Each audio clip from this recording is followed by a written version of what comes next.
The London Assembly is the voice of London, composed of 25 members elected at the same time as the Mayor in order to hold him to account and scrutinise his policies. This is a Mayor's question time of the Assembly, which means that all members are invited to attend and ask questions of the Mayor. May I remind members that in accordance with current safety guidelines, face masks are encouraged to be worn in the chamber unless speaking or unless you are medically exempt. Can I ask members to ensure that any electronic devices are not placed in front of their microphones? Can I ask the Clerk, Rebecca Arnold, to confirm any apologies for absence? Thank you, Chair. We have apologies for absence today from Assembly Member Duval and Assembly Member Moema. Thank you. I begin with an update on recent Assembly activity during August. The Assembly sent a number of letters to the Mayor. The Police and Crime Committee urged the Mayor to sit down with tech companies to combat online terrorism. The Environment Committee asked the Mayor to ensure London proactively seizes the range of opportunities presented by the historic COP26 meeting. And the Health Committee asked the Mayor to inform the Assembly of the actions that he and the TfL are taking on an ongoing basis to reinforce the message around the wearing of face coverings. I also spoke to hundreds of young Londoners during the London Youth Assembly's Young Londoners Question Time. It was a very lively event as young Londoners from around the capital were invited to watch online and ask questions on key issues, including education and the impact of COVID-19. Can I also remind members that we are now at the start of, at the start of Amigo Month, which is the celebration of the contribution that the Spanish and Portuguese communities in London, the contribution they make to this city, and a massive contribution it is at this particular time in our history. So I'm sure I can echo the support that this Assembly has for that very large community in London. And may I also finish off by wishing Len Duval a speedy recovery from his recent illness. Can I ask the Assembly now to note the interest set out at item 2? Do Assembly members have any other disclosable pecuniary interests which relate to the items on the agenda for today's meeting, or any other relevant interests, including any declarations in relation to gifts and hospitality which are not reflected on the authority's register of gifts and hospitality? Thank you. Can I ask the Assembly to formally receive the Mayor's report covering the period from the 2nd of July to the 26th of August 2021? You're formally accepting it. Somebody has to say something. Yeah. Okay. The Mayor will now provide an oral update of up to 5 minutes in length on matters occurring since the publication of his report. Good morning, Mr. Mayor. Good morning, Chair. I'll begin my opening comments in Mayor's question time as you did by sending my good wishes to Assemblymember Len Duval, who is not with us today. Len's been a stalwart presence in this chamber since the day the Assembly first met, and has always been a thoughtful, passionate and insightful influence since I've been Mayor at the Assembly. He's a dedicated representative of Greenwich and Lewisham, and I'm sure we all wish him a speedy recovery and look forward to seeing him back on his feet or in his chair as soon as possible, Chair. In a few days, we mark the 20th anniversary of the 9/11 attacks. Even though 2 decades have now passed, I know that all of us in the chamber will vividly remember the shocking events of that fateful day. I think it's right that we take a moment this morning to honour and remember the thousands of innocent people who tragically lost their lives, including the 67 Britons who were killed, many of whom hailed from London. Today, and in the days leading up to the anniversary, our thoughts are with all the friends and family members who lost loved ones, and to everyone who suffered life-changing injuries. Sadly, here in London, we're no strangers to cowardly attacks on our city and on our values, and failed attempts to divide us and our communities. As ever, we stand united with our friends in America against terrorism, and we remain determined to show the world that those who seek to destroy our way of life will never succeed. Chair, nothing is more important to me than keeping Londoners safe. That's why in July I announced that Lord Harris would be completing a new independent report into what can be done to further improve our city's preparedness for a major terrorist attack. And it's why today I'm announcing that we'll be investing an additional £400,000 to do even more to help prevent radicalisation and violent extremism in all its forms. The new investment is about building on the great work of our Shared Endeavour Fund, which is empowering communities to deliver grassroots projects that not only work to prevent violent extremism and stop vulnerable Londoners from becoming radicalised, but also to fight racism and hate crime. Since 2020, this fund has already directly benefited 25,000 people and reached more than 600,000 altogether. And the additional funding we're announcing today will ensure that we can reach thousands more. I look forward to answering questions later on this morning, Chair, but I've been asked for one oral update, and it's from Assemblymember Russell about the Extinction Rebellion policing. The Met Police Service has done a very good job in challenging times over the last 2 weeks, ensuring disruption has been minimised and Londoners have been kept safe. The police have fulfilled their duty by facilitating these protests, but where protesters have taken direct action and broken the law, they have responded. In the past 2 weeks, specialist removal teams have removed 133 people locked on or glued to structures. Officers have also made in the region of 480 arrests. Assembly Member Russell, would you like to? Thank you, Chair. Check I've got a timer. Thank you very much, Mr. Mayor, and I appreciate your support for the right to peacefully protest. Now, I realise that policing London can be a difficult job, but I am worried that the way that the leadership of the Metropolitan Police chose to police these protests may have worsened some of the disruption. For example, on the first day, until the police encircled the protest in the six-way junction at Longacre and St Martin's Lane, it was calm, mellow, and almost like a performance art event, with people passing through the area, accessing cafes, shops, and restaurants. But when the police came in, that changed things. Charing Cross Road was filled with police vehicles, and the junction was completely closed off, which really was disruptive to people trying to walk through the area.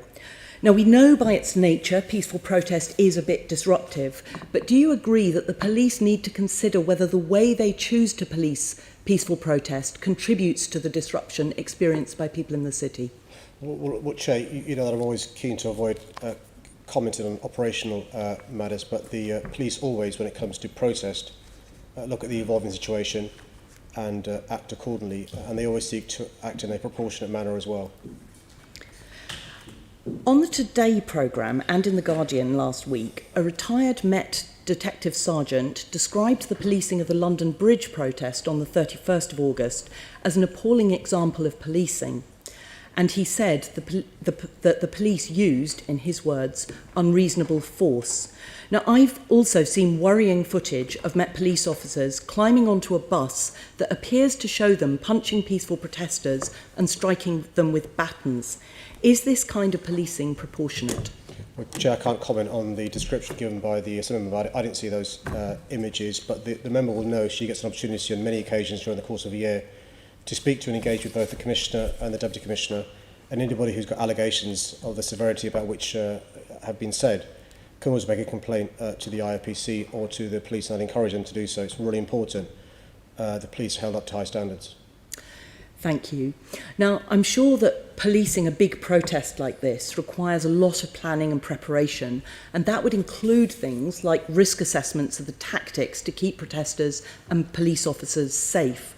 What sort of risk assessments were done by the Met in relation to these protests, and can they be published? I'm not sure about risk assessments, and I'm almost sure the tactical and strategic and intelligence work done by the police cannot be published for obvious reasons.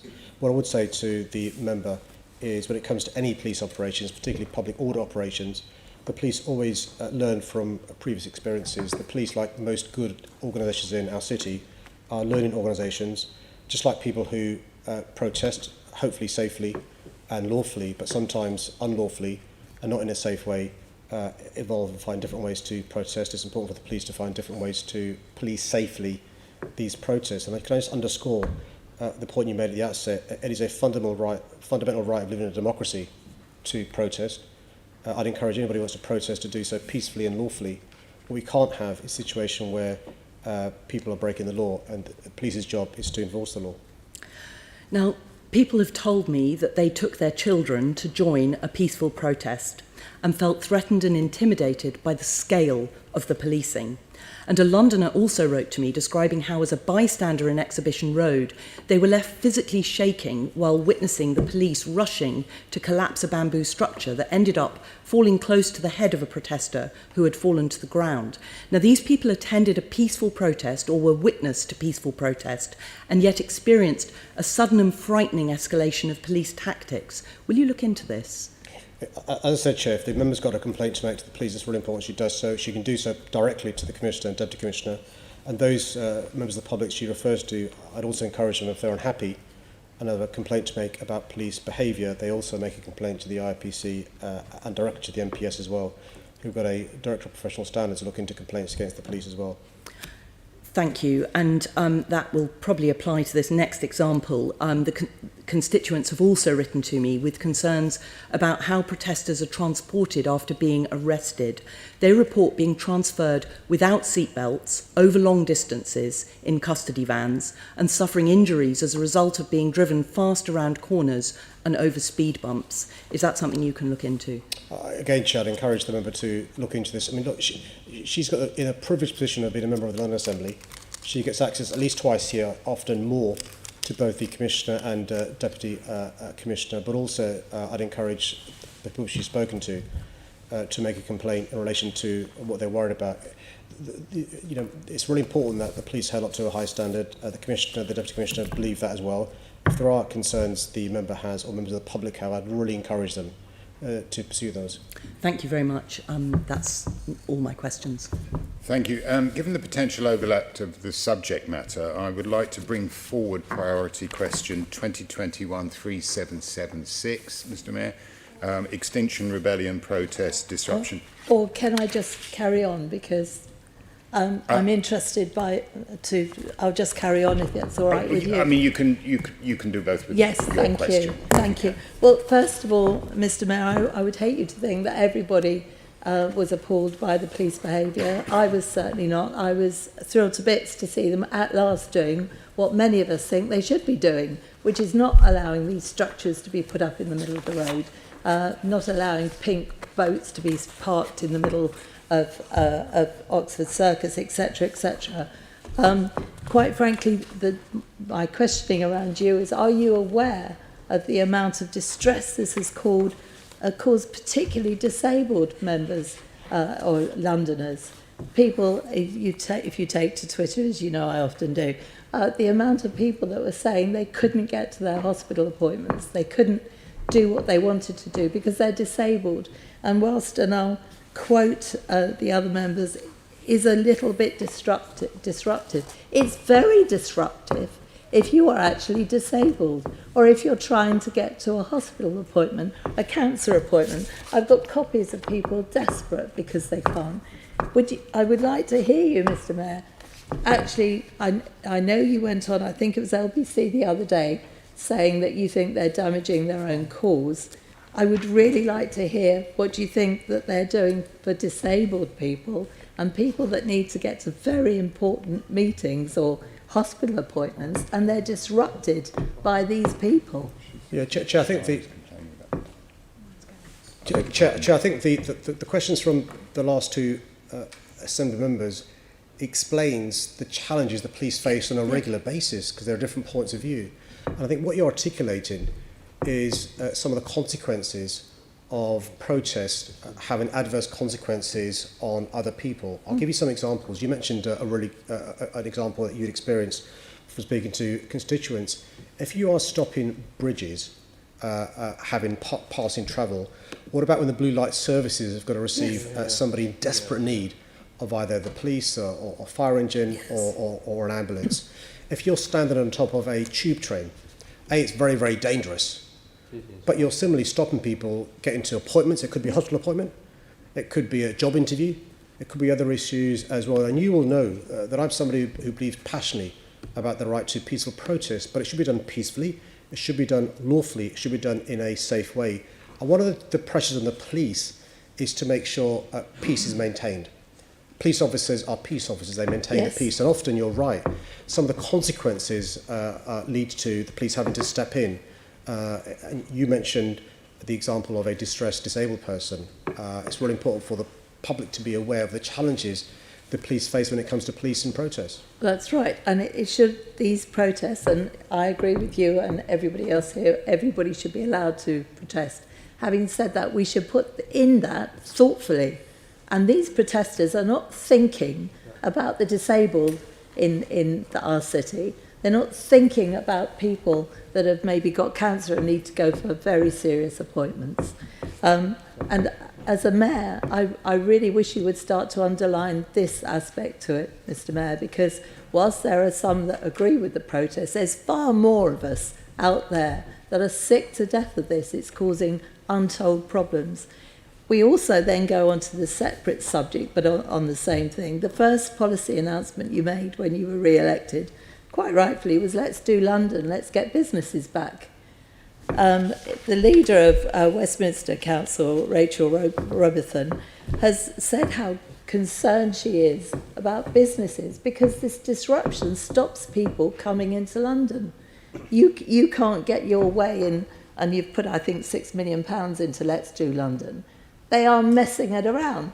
They have 2 weeks of protests, not one afternoon. Or there was a bicycle one, I believe, yesterday when they stopped a junction working for 5-10 minutes at the maximum. These people, it is more like a party, Caroline. It is more like a party. Well, they've no right to disrupt the rest of us because they want to have a party in our streets. And I think you're right, they are spoiling their own cause. But I would like to see you, Mr. Mayor, please start standing up for the disabled and those that are in difficulty in our city and need to get from A to B without the disruption of these wretched people.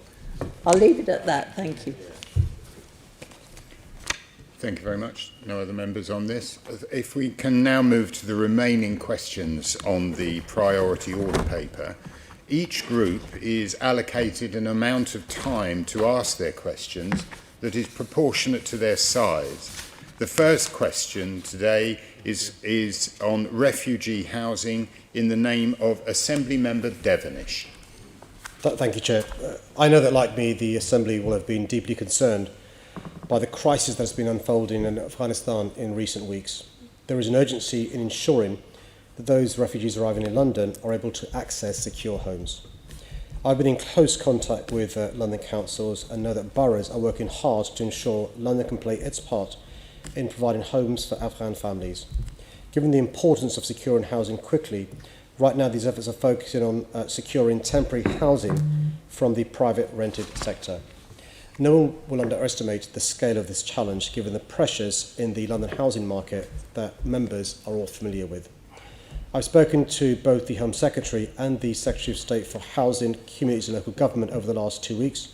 I've also written to the government calling for funding to meet shortfalls in rent arising from the benefit cap, and I'm pleased that £5 million has subsequently been made available to support councils in their rehousing efforts.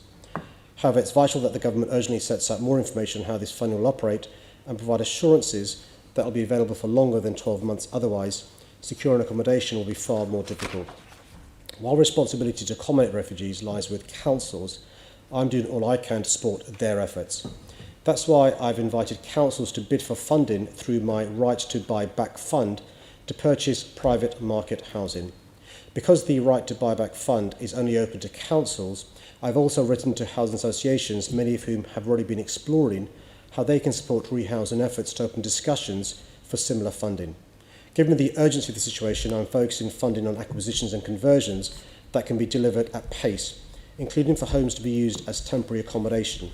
I've also encouraged partners to discuss what support they may need from my team to secure larger homes, as we know that's what many families will need.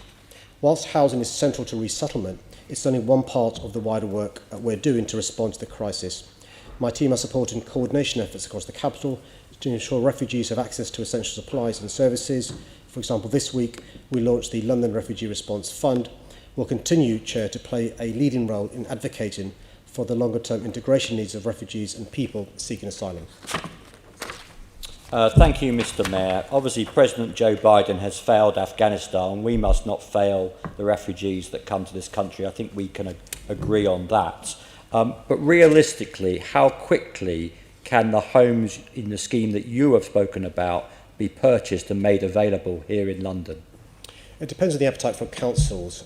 Clearly, there's going to be some delay in them finding a property, purchasing that, the delay it takes in buying a property from the time you choose to purchase it. I would just explain the way the asylum seekers and refugee operation is working is in 4 phases. One is they arrive at airports, not always in London.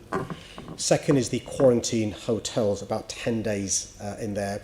Then there's the bridging hotels and hostels before the 4th stage where we get in, the longer term accommodation.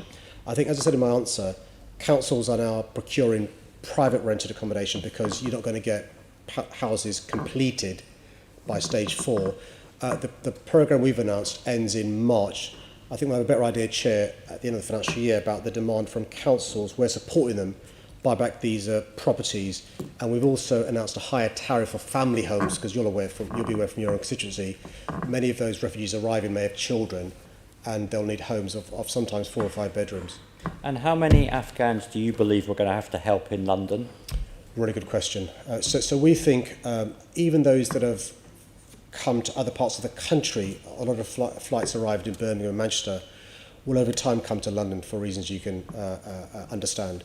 At the moment, our estimate, and it's a guesstimate, is 9,000 Afghans in the UK. Of those, about 3,500 in London. Don't forget, Senator Devonish, that if somebody has accommodation even for a year in another part of the country, they may decide after that year to come to London. They've got other members of the family here, jobs, the language, and the really good news is the government's confirmed they've got a right to work, which is fantastic because many have got skills that they can give, and also they'll get indefinite leave to remain, which really helps. Could I ask you to write to us in more detail when you have more of the facts in terms of timescales, please? Yeah, Chair, sure. I'm more than happy to. Also, just to say, we're taking part in what's called a task and finish group chaired by Chief Executive Council. We are working really closely with councils, not just the Home Office and MHLG, but also Health and Social Care as well. And I'm more than happy, Chair, to give an update and even write on a monthly basis with an update because things will change in relation to our response to the Afghans. Thank you, Chair. That's an undertaking from the Mayor. Assembly Member Harani. Thank you, Chair. Thank you, Mr. Mayor. I think in emergency situations like this, it's always good to come together cross-party and make sure that we're doing all that we can to support refugees coming from Afghanistan. Moving from housing to education, skills and training, the Department for Education has promised free English courses to their credit for Afghan refugees as part of the government's Operation Warm Welcome scheme. How are you working with the DFE to ensure that Afghan refugees can access ESOL in light of the 50% reduction in funding from 2008 to 2015? I mean, this is a big concern we have, which you know about, which is social integration. We want those Afghans arriving to integrate into our society, but have the skills to get the jobs as well. So we've been lobbying the government. I mentioned in the answer to the question from Senator Devonish, I've written to the government asking for additional support. One of the areas of additional support is around education and English in particular. There are separate asks in relation to housing, welfare benefits, and so forth. You'll be aware of the support we've given since we took over adult education to give English lessons for free. So we're doing what we can to get support from the government because if you think about the numbers, 3,500 Afghans, many of them got great English, many of whom speak Dari or Pashto, and so if we can get help from the government, we can as soon as possible help them. And the final part of the jigsaw is places in schools. If we have a situation where you've got a large number of families going just to the one area, there could be pressures on those classrooms in the schools, and that's why it's really important the government gives support to those schools to make sure there's an easy landing of these families in schools with the provisions to support the families. We need to make sure that we don't inadvertently cause additional challenges to either our schools, accommodation, NHS and so forth by not giving the support the families need. Thank you. I just want to note and welcome the Refugees Welcome campaign promoted by the Mayor this week as well. Thank you. Thank you very much. The next question is in the name of Assembly Member Berry, and it concerns boosting solar power on London roofs. Assembly Member Berry. Thank you, Chair. I want to give all Londoners access to affordable green energy and empower them to better manage their energy use. Solar power is one way for Londoners to have a stake in their own energy generation. However, London has fallen behind other areas of the UK, and we urgently need to increase installation rates. Changes to the national policy have adversely affected the solar industry, but I've been aiming to reverse some of these impacts in London by creating a steady demand for solar projects with an ambition of 1 gigawatt of solar capacity being installed by 2030. My solar action plan set out 5 objectives that together will help meet this ambition. To achieve them, we need the government to set a policy framework that unlocks London's solar energy potential, and we also need support from regulators and electricity network operators to ensure the rollout of solar projects can happen at pace. Meanwhile, I'm doing what I can from City Hall to achieve our solar ambitions. My Solar Together programme is now in its 4th phase and has already supported solar photovoltaic or PV installations for over 1,000 homes. Through my Green New Deal Fund and the London Community Energy Fund, I'm working to increase the uptake of solar PV in non-domestic properties, including schools.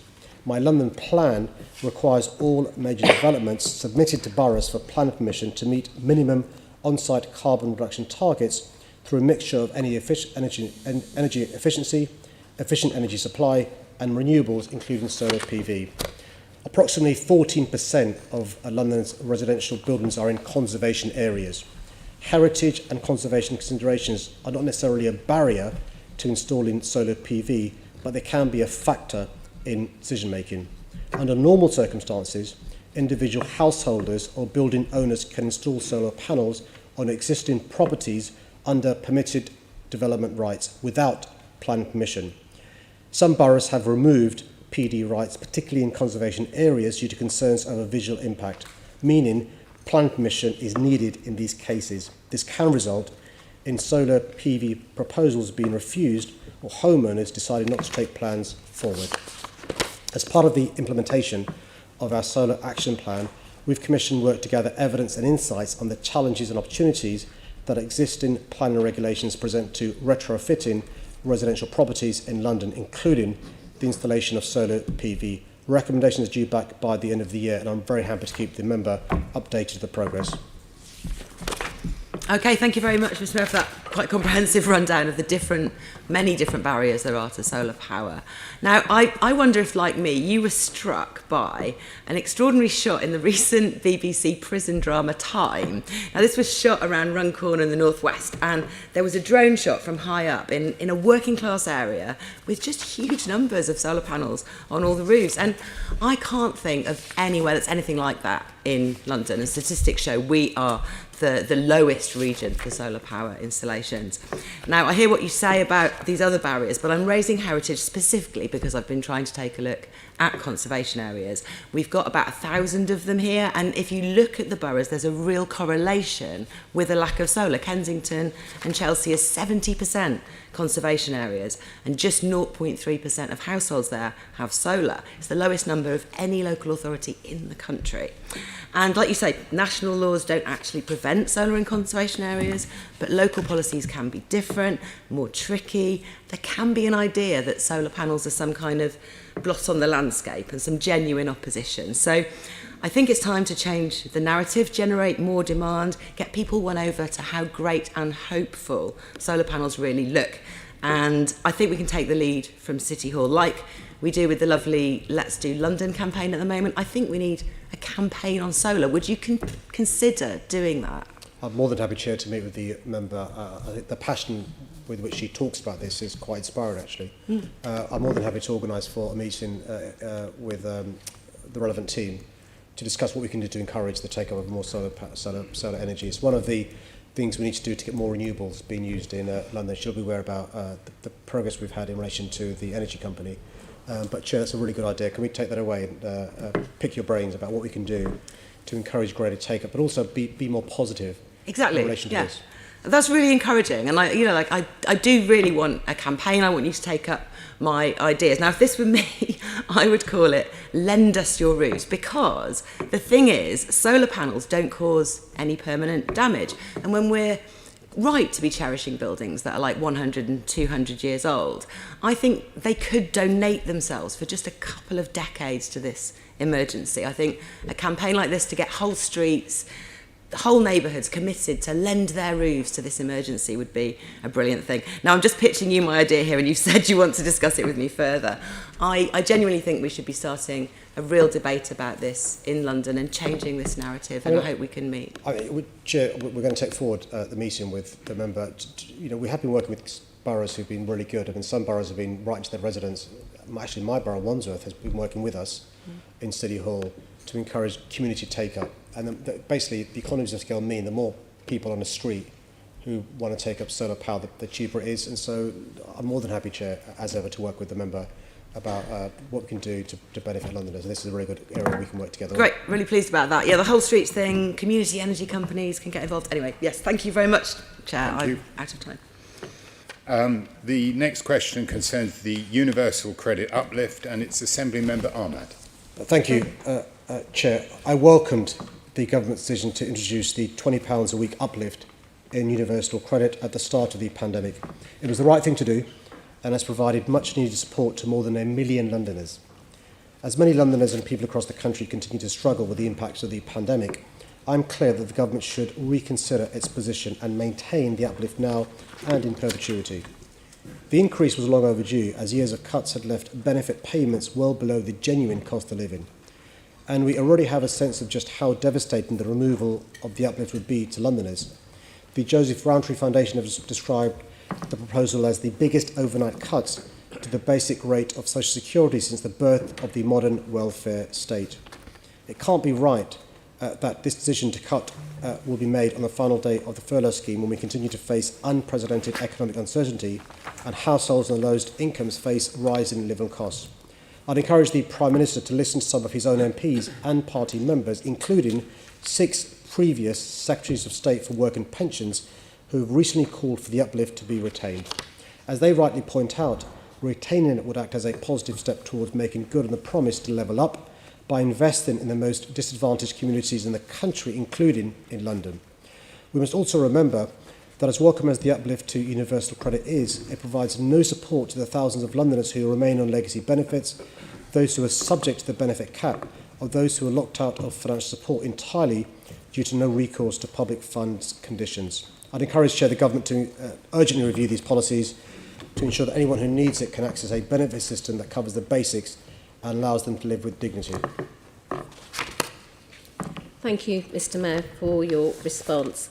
You, I have no doubt, will have seen the Financial Times article this morning where, I quote, a well-placed Whitehall official said that the government's own analysis highlighted the deep impact of reversing the change. Can I emphasise this? The government's own analysis. And I quote this well-placed Whitehall official, the internal modelling of ending the universal credit uplift is catastrophic. Homelessness and poverty are likely to rise and food banks usage will soar. It could be the real disaster of this autumn. You've already said that you absolutely agree that the uplift should remain as a lifeline to people so that they shouldn't have to choose between eating and heating. It was shameful last week, Mr Mayor, to see that the GLA Conservatives voted against our motion to keep the universal credit uplift when just yesterday the Trussell Trust research found that without this, over 1 million people will skip meals and over 1 million will be unable to heat their homes this winter as a result. You've just highlighted the number of people in the Conservative Party themselves who've actually asked specifically for this to remain. Will you, and do you think the government should listen to the Keep the Lifeline campaign and keep the universal credit uplift permanently? And if you could give if you agree, if you could give examples of the difference this would make to people's lives in London. Well, Chair, it's unusual for me to give the government credit, but they deserve credit. It was their political choice to temporarily uplift universal credit by £20. A political choice they made to do so, and I welcome it, and it made a big difference to the families you referred to. It is a political choice to take away the uplift as well, and there's going to be a vote in Parliament next week in relation to whether the uplift continues.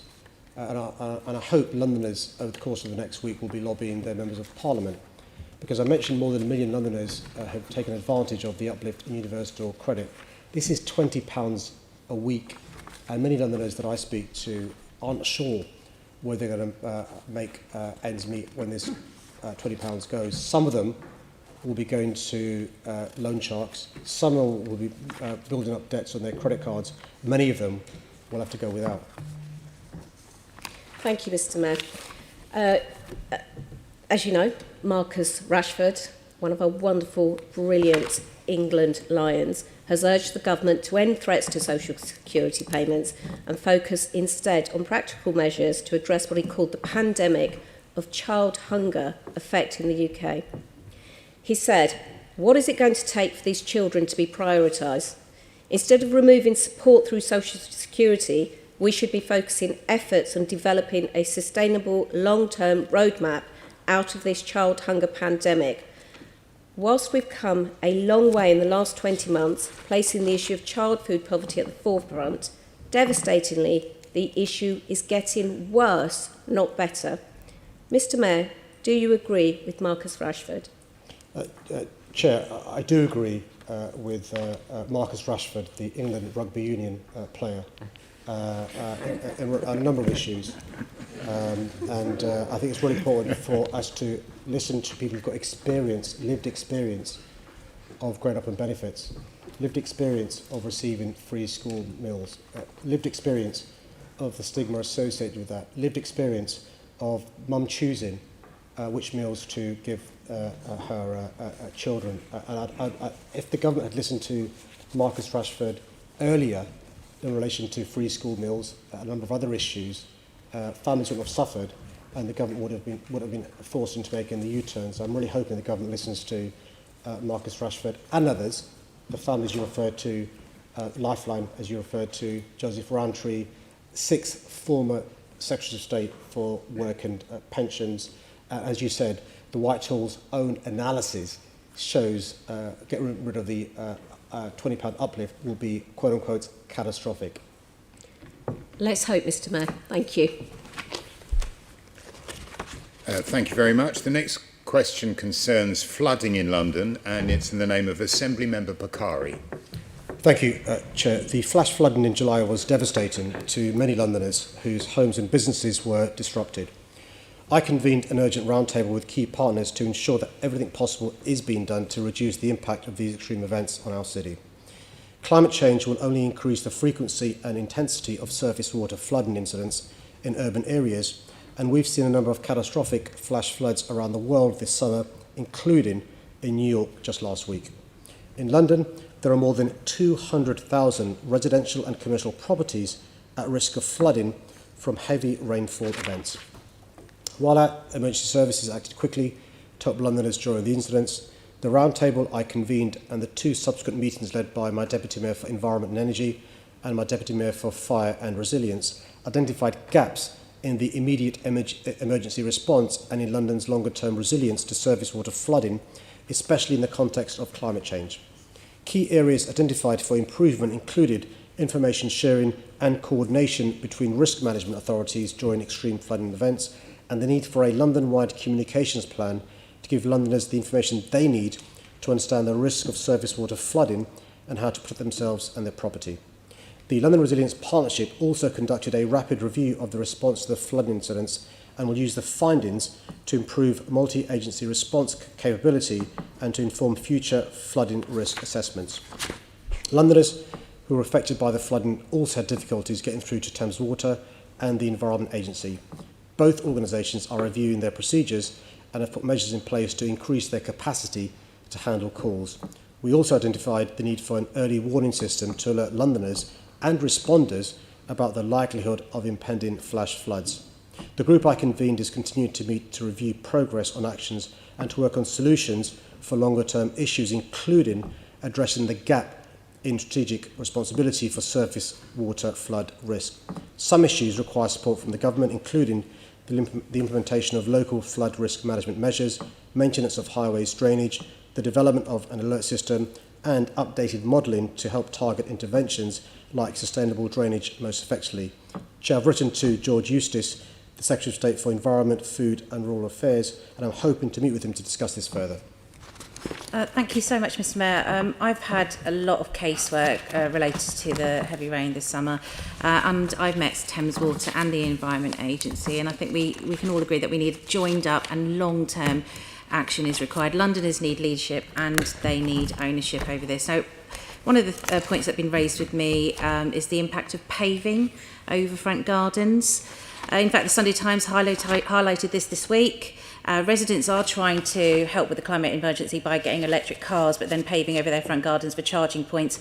And back in 2008, the government introduced changes so that planning permission was required for paving for over 5 square metres. Now, it does look like there's very little enforcement of this at the moment, and it seems that there's very little central monitoring. Thousands of front gardens are being paved over without planning enforcement, must be impacting flooding. Will you take some responsibility and commission research into the implementation of this planning policy in London? Well, Chair, we speak regularly to London councils. Boroughs are the lead local flood authorities, and the member is right in relation to the consequence of surface water running not into grass when there's grass, but running into the Victorian sewers because of the increase in drives. I'm more than happy to raise this with London councils who I speak to on an almost daily basis to look at what assessment they've done in relation to this issue. This is also one of the issues we're looking into in relation to the work we're doing around the sustainable urban drainage system, and also some of the advice we're giving to councils about permeable paving. And the good news is new developments, including developments we fund through TfL, that the pavements are permeable, Old Street Roundabout being a good example. But I'm more than happy, Chair, to go away and speak to London Council and come back to the member about what they're doing, and I'm sure we've made progress in this area. Okay, thank you. And another issue which is worrying is the lack of action about small rivers in London, such as the Hogs Mill in Kingston, Beverley Brook, which is really impacting me at the moment in Merton.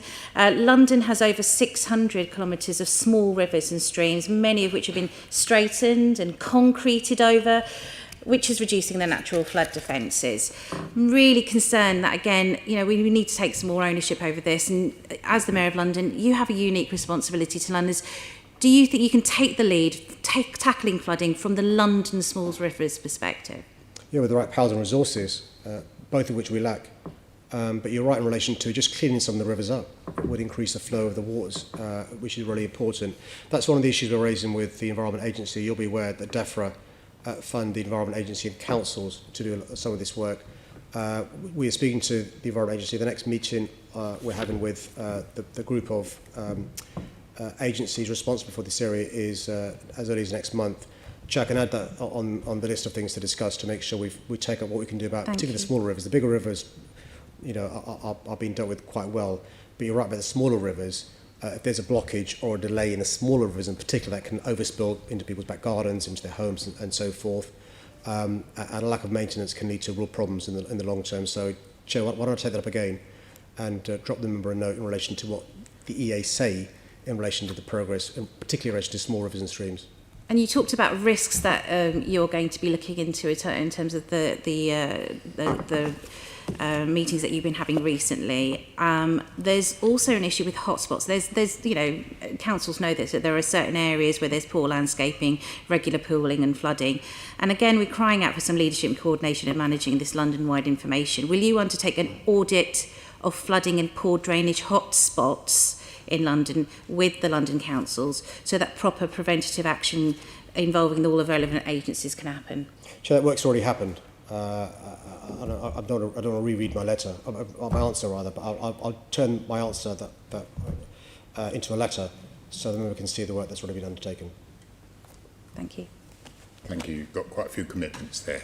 Good job. The next question is about the Afghanistan crisis, and it's in the name of Assembly Member Desai. Thank you, Chair. We've all watched the growing crisis in Afghanistan with horror, and I commend the courage and commitment of the British Embassy team in Afghanistan, who helped thousands of people to leave the country. I'm deeply humbled by the dignity and resilience of the Afghan men, women and children who have arrived in the most difficult of circumstances. I'm also proud of the generosity of Londoners who stepped up to ensure that new arrivals could not only find sanctuary in London, but were welcomed with open arms. There is much more that needs to be done to ensure the immediate and long-term needs of these new Londoners are met, and that as many vulnerable people as possible can resettle in the UK from Afghanistan. That's why I wrote to Robert Jenrick, the Secretary of State for Housing, Communities and Local Government, to set out the funding and resourcing issues that urgently need resolving so London can participate in the resettlement of Afghan refugees at scale. I was pleased to then speak to the Secretary of State alongside London Borough leaders to agree a way forward. The government has set out plans for Operation Warm Welcome, which will provide additional funding for school places, NHS care, and a £5 million fund to support the costs of renting properties for Afghans arriving under the Afghan Relocations and Assistance Policy, ARAP. This is a good start, but we now need more information on how the funding being made available by the government will operate, because councils are facing an urgent need. Much more will need to be done in coming weeks and months, and I want to work with the government to ensure London boroughs and community organisations have sufficient support to help arrivals from Afghanistan as the situation develops. The government has committed to supporting the resettlement of up to 20,000 Afghan refugees, and we await details of the full support that will be made available to allow this. It's crucial that our local services, including civil society, have the long-term funding so they can provide the welcome and support that refugees and people seeking asylum from Afghanistan need. Thank you for that answer, Mr. Mayor. Good morning. Mr. Mayor, the Taliban reclaiming power in Afghanistan brings with it a huge number of concerns that all democratically elected governments around the world have. But in terms of London, what is your take on the main issues facing us here in this city as a result of what has happened in Afghanistan, particularly in the areas of security and community cohesion? But Chair, I think we've got to have an honest, sober debate about the impact on our safety as a consequence of people thousands of miles away hating us and planning to commit acts of terror in our city. I know from the regular conversations I have with the head of counter-terror, his concerns about people returning or coming from, for example, Syria and the fighting taking place in Syria.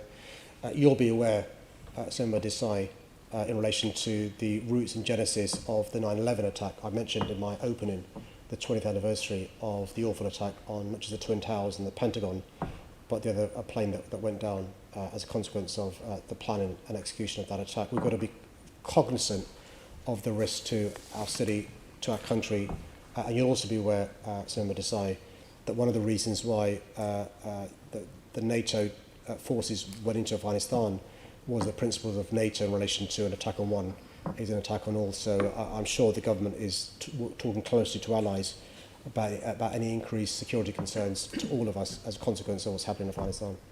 Thank you, Mr. Mayor. I want to fit in two questions in the remaining time I have. Mr. Mayor, the threat of terrorism comes from many quarters. So in terms of the threat of far right-wing groups seeking to exploit the refugee crisis and the action being taken by the government and yourself to resettle Afghan nationals, you, of course, must be alive to this threat.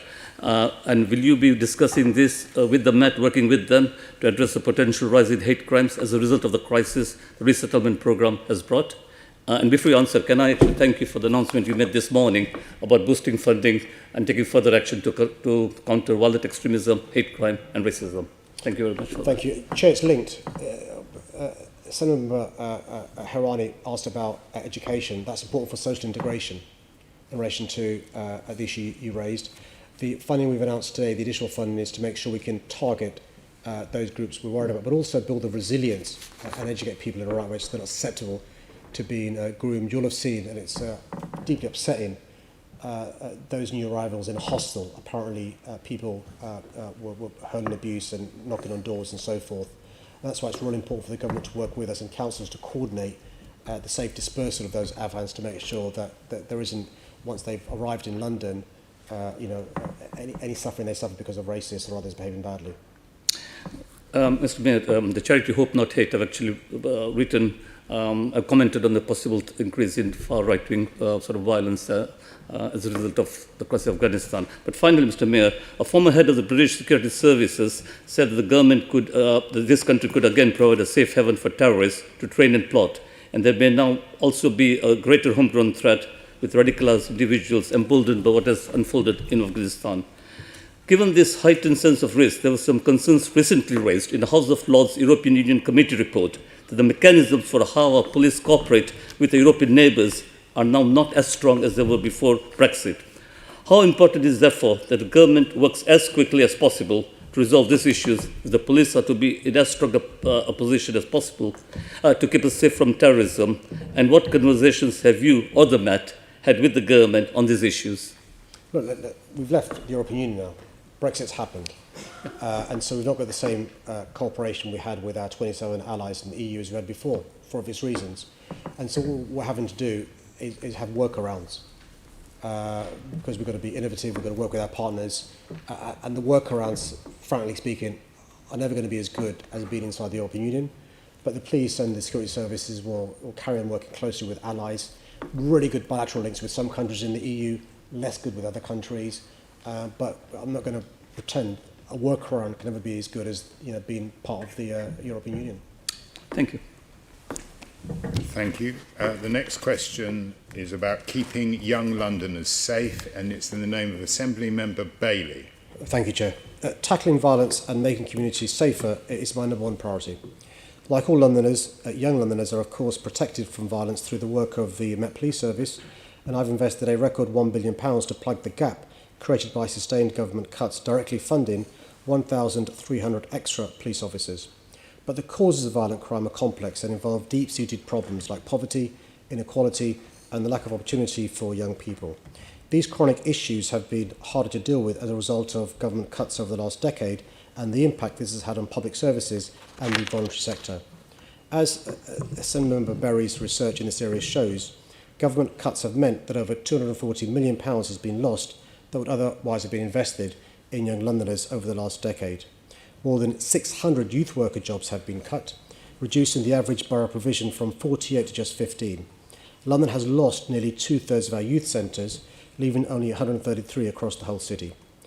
But since 2018, my Young Londoners Fund has been investing £70 million in community projects to create more opportunities for young Londoners that will help them reach their potential. Our investment has already supported over 90,000 of the capital's most vulnerable young people aged between 10 and 21 who are at risk of involvement in crime or exclusion, or have already been involved in crime. It's a testament to the dedication of the capital's youth workers that despite the challenges of delivering through the pandemic, we're well on track to meet our target to support 110,000 young people. Over 300 projects across the city are working to keep young people safe through a range of approaches. This includes targeted work like Abby Anders' STAR project, which is for women affected by gangs and county lines activity, and borough-wide contextual safeguarding approaches like Haringey's Community Gold, which has supported over 6,000 young people in areas most affected by youth violence. Annual impact data from December 2020 demonstrates that 70% of participants completing activities achieved outcomes including increased engagement, improved mental well-being, improved relationships, and reduction in involvement in violence. The GLA has commissioned an evaluation of the Young Londoners Fund that will provide further information about the benefits to participants, funded organisations and the youth sector. Building on the Young Londoners Fund and drawing insight from Scotland, in 2018 I also set up England's first violence reduction unit, tasked with taking a fresh look at the causes and issues contributing to violent crime and to develop immediate and long-term solutions. Good morning, Mr. Mayor, and thank you for your answer.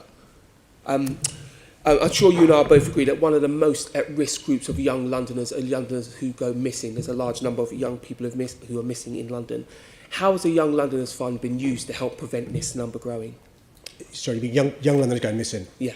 Yeah, it's a growing problem, Chair. Thank you for raising this. I mean, just so he knows, I on a daily basis receive a daily crime bulletin which has a list of those who are missing, high-profile missing, and it's heartbreaking to see the number of young Londoners missing. Some of those missing get sucked into county lines. They've been groomed by gang leaders and others. And when they go missing, it's often, I'm afraid, because they could be working in county lines in other parts of the country. So we funded the rescue and response scheme with 3 separate groups who've got expertise. One deals with young men and boys, one deals with young women and girls, and one deals with those involved in gang activity. And the good news is we've managed to help those young people, many of whom are vulnerable, not criminalise them, because often they've been groomed. Sometimes there are criminal action as well as help as well, but it's a big challenge, Chair, and we're really keen to make sure we help those who are missing. There's a separate issue about the vulnerability by somebody who's gone missing, and we are really worried about their personal safety, as well as the obvious link with criminality and youth violence. In 2018, there was over 22,000 young Londoners missing. Has the pandemic increased this number or decreased it? Actually, the pandemic's a really good, interesting question. The pandemic's made it easier to spot somebody who's on a train during the pandemic, because during the pandemic, you're only supposed to be out if you had a good reason. And in the pandemic, we saw an increase in the numbers of county lines successfully infiltrated and young people helped, because it begged the question, why was somebody out?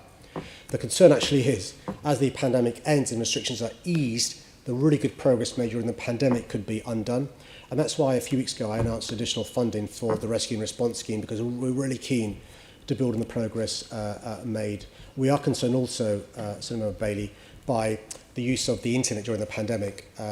So if you wanted to radicalise me before the pandemic, you do it at a chicken shop or at a PRU or outside of school. Now you're going to focus online and the various WhatsApps and other means available.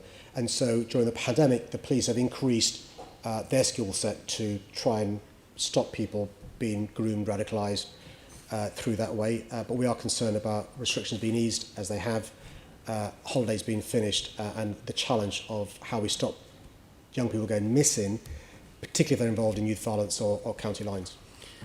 In a response to a written question, you talked about to get an accurate number and understand the sort of patterns of children going missing beyond county lines as well, you'd need to do a manual search, and obviously that's very time consuming. But would it be helpful to research attach certain characteristics of children if they're attending school, etc., to the database so it was actually searchable? Because this very large number of children will be hard to look at, as you said, in your manual search. But are we collecting the data to help us do that search so we can interrogate it just using a computer? Yeah, Chair, I'm very happy for the member in his role as chair of the committee to work with the team to talk through all the stuff we're doing.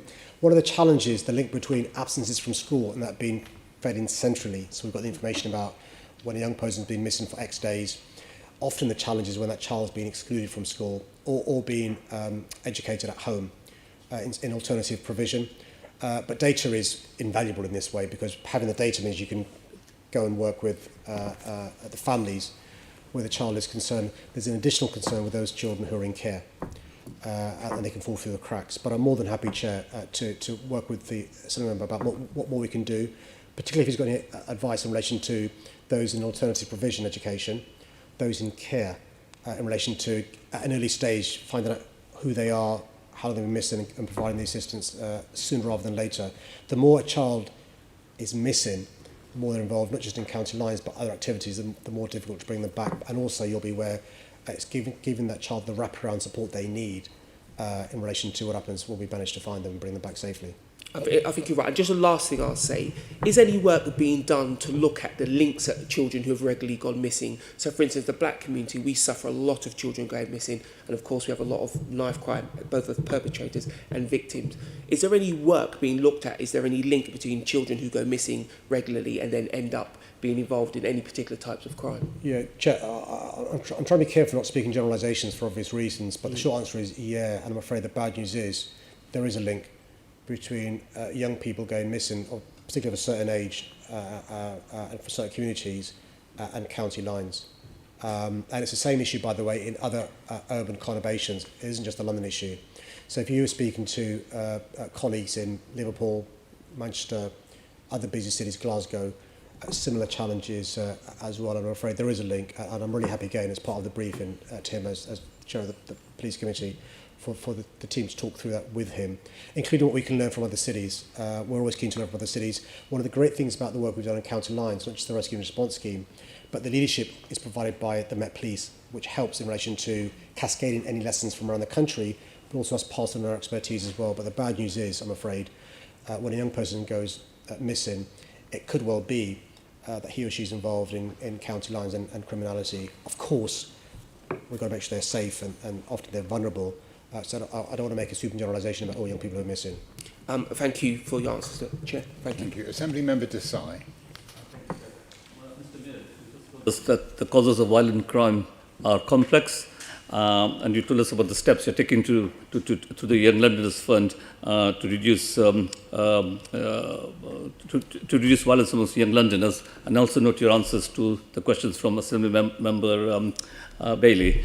So, can I actually ask you, don't you think it's important that we focus much more on early years intervention, providing proper and stable funding in this crucial area, which has been cut in recent years? I mean, the example of Sure Start centres comes to mind, where funding has been cut by something like 2/3 since 2010. I mean, all the evidence suggests that £1 invested in a child under 5 pays dividends later on. Senator Member Ahmed raised the issue of, at the end of September, universal credit uplift going, which means £20 less for a family. So you're talking about more families with children going into deprivation, going into poverty, and many of the young people in those families having less opportunities. So my worry is that'll be one of the consequences, not excusing criminality, of crime going forward. And that's why it's really important to invest in these communities, in individuals, in families, in places. And talking about proper and stable funding, would a multi-year funding settlement for MOPAC and the MAT in this autumn budget potentially help to rectify this issue and get the right type of service in place for our young people? A yes or no answer will suffice. Absolutely. I mean, look, some of the youth workers we speak to, they're on 6-month contracts because the funding was only for a year. So we've tried to give 3-year funding to some of these projects, to give them sustainability, and so they can plan. We're lobbying the government in the CSR this year to have at least a 3-year budget. It doesn't just impact this, policing, but think about transport, think about housing, think about other areas as well. So it's really important to have long-term funding, and I think all the leaders across the country would welcome that. Thank you. Thank you, Mr. Chair. The next question concerns food shortages and is in the name of Assembly Member McCartney.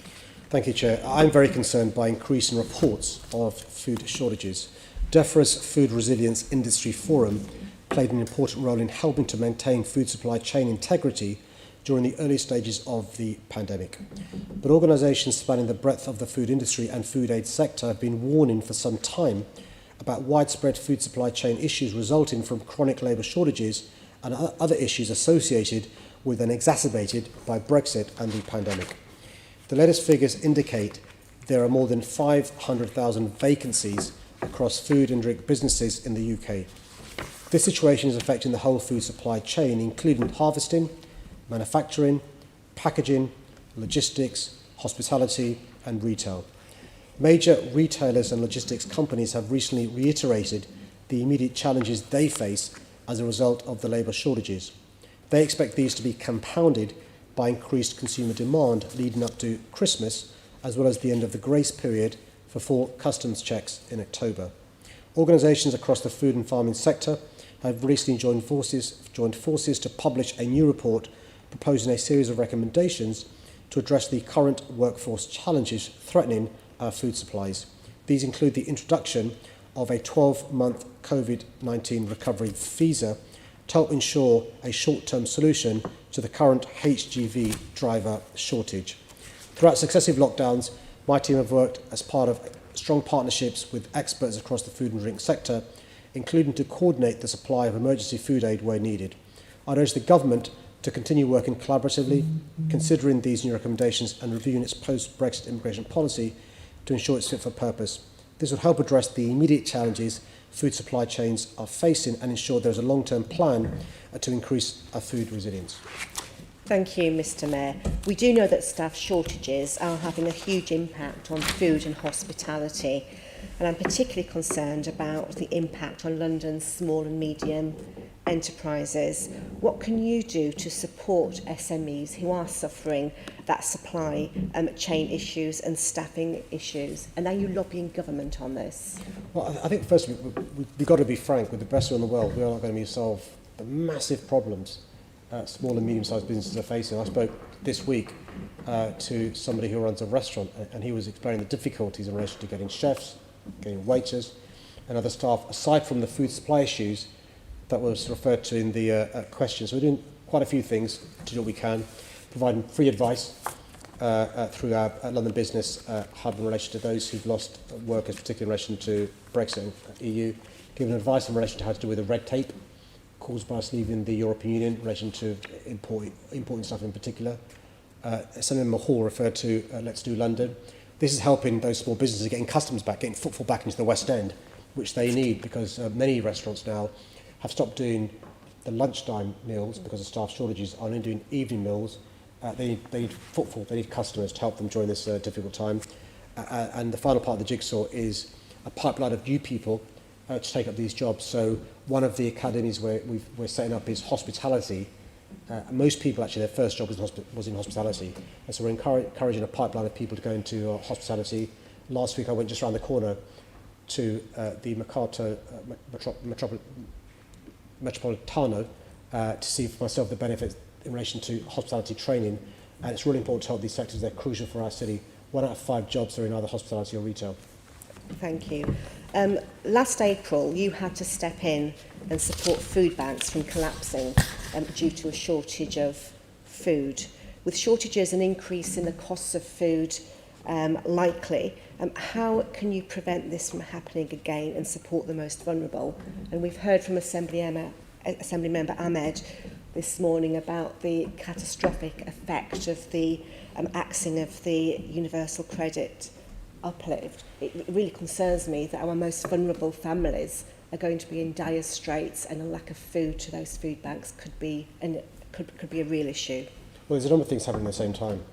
I still remember Marina Ahmed referred to the report in the Financial Times, which predicted, based upon a Whitehall report, so these are the government's own civil servants, that as a consequence of the £20 uplift in universal credit going, there'll be an increase on demand for food banks.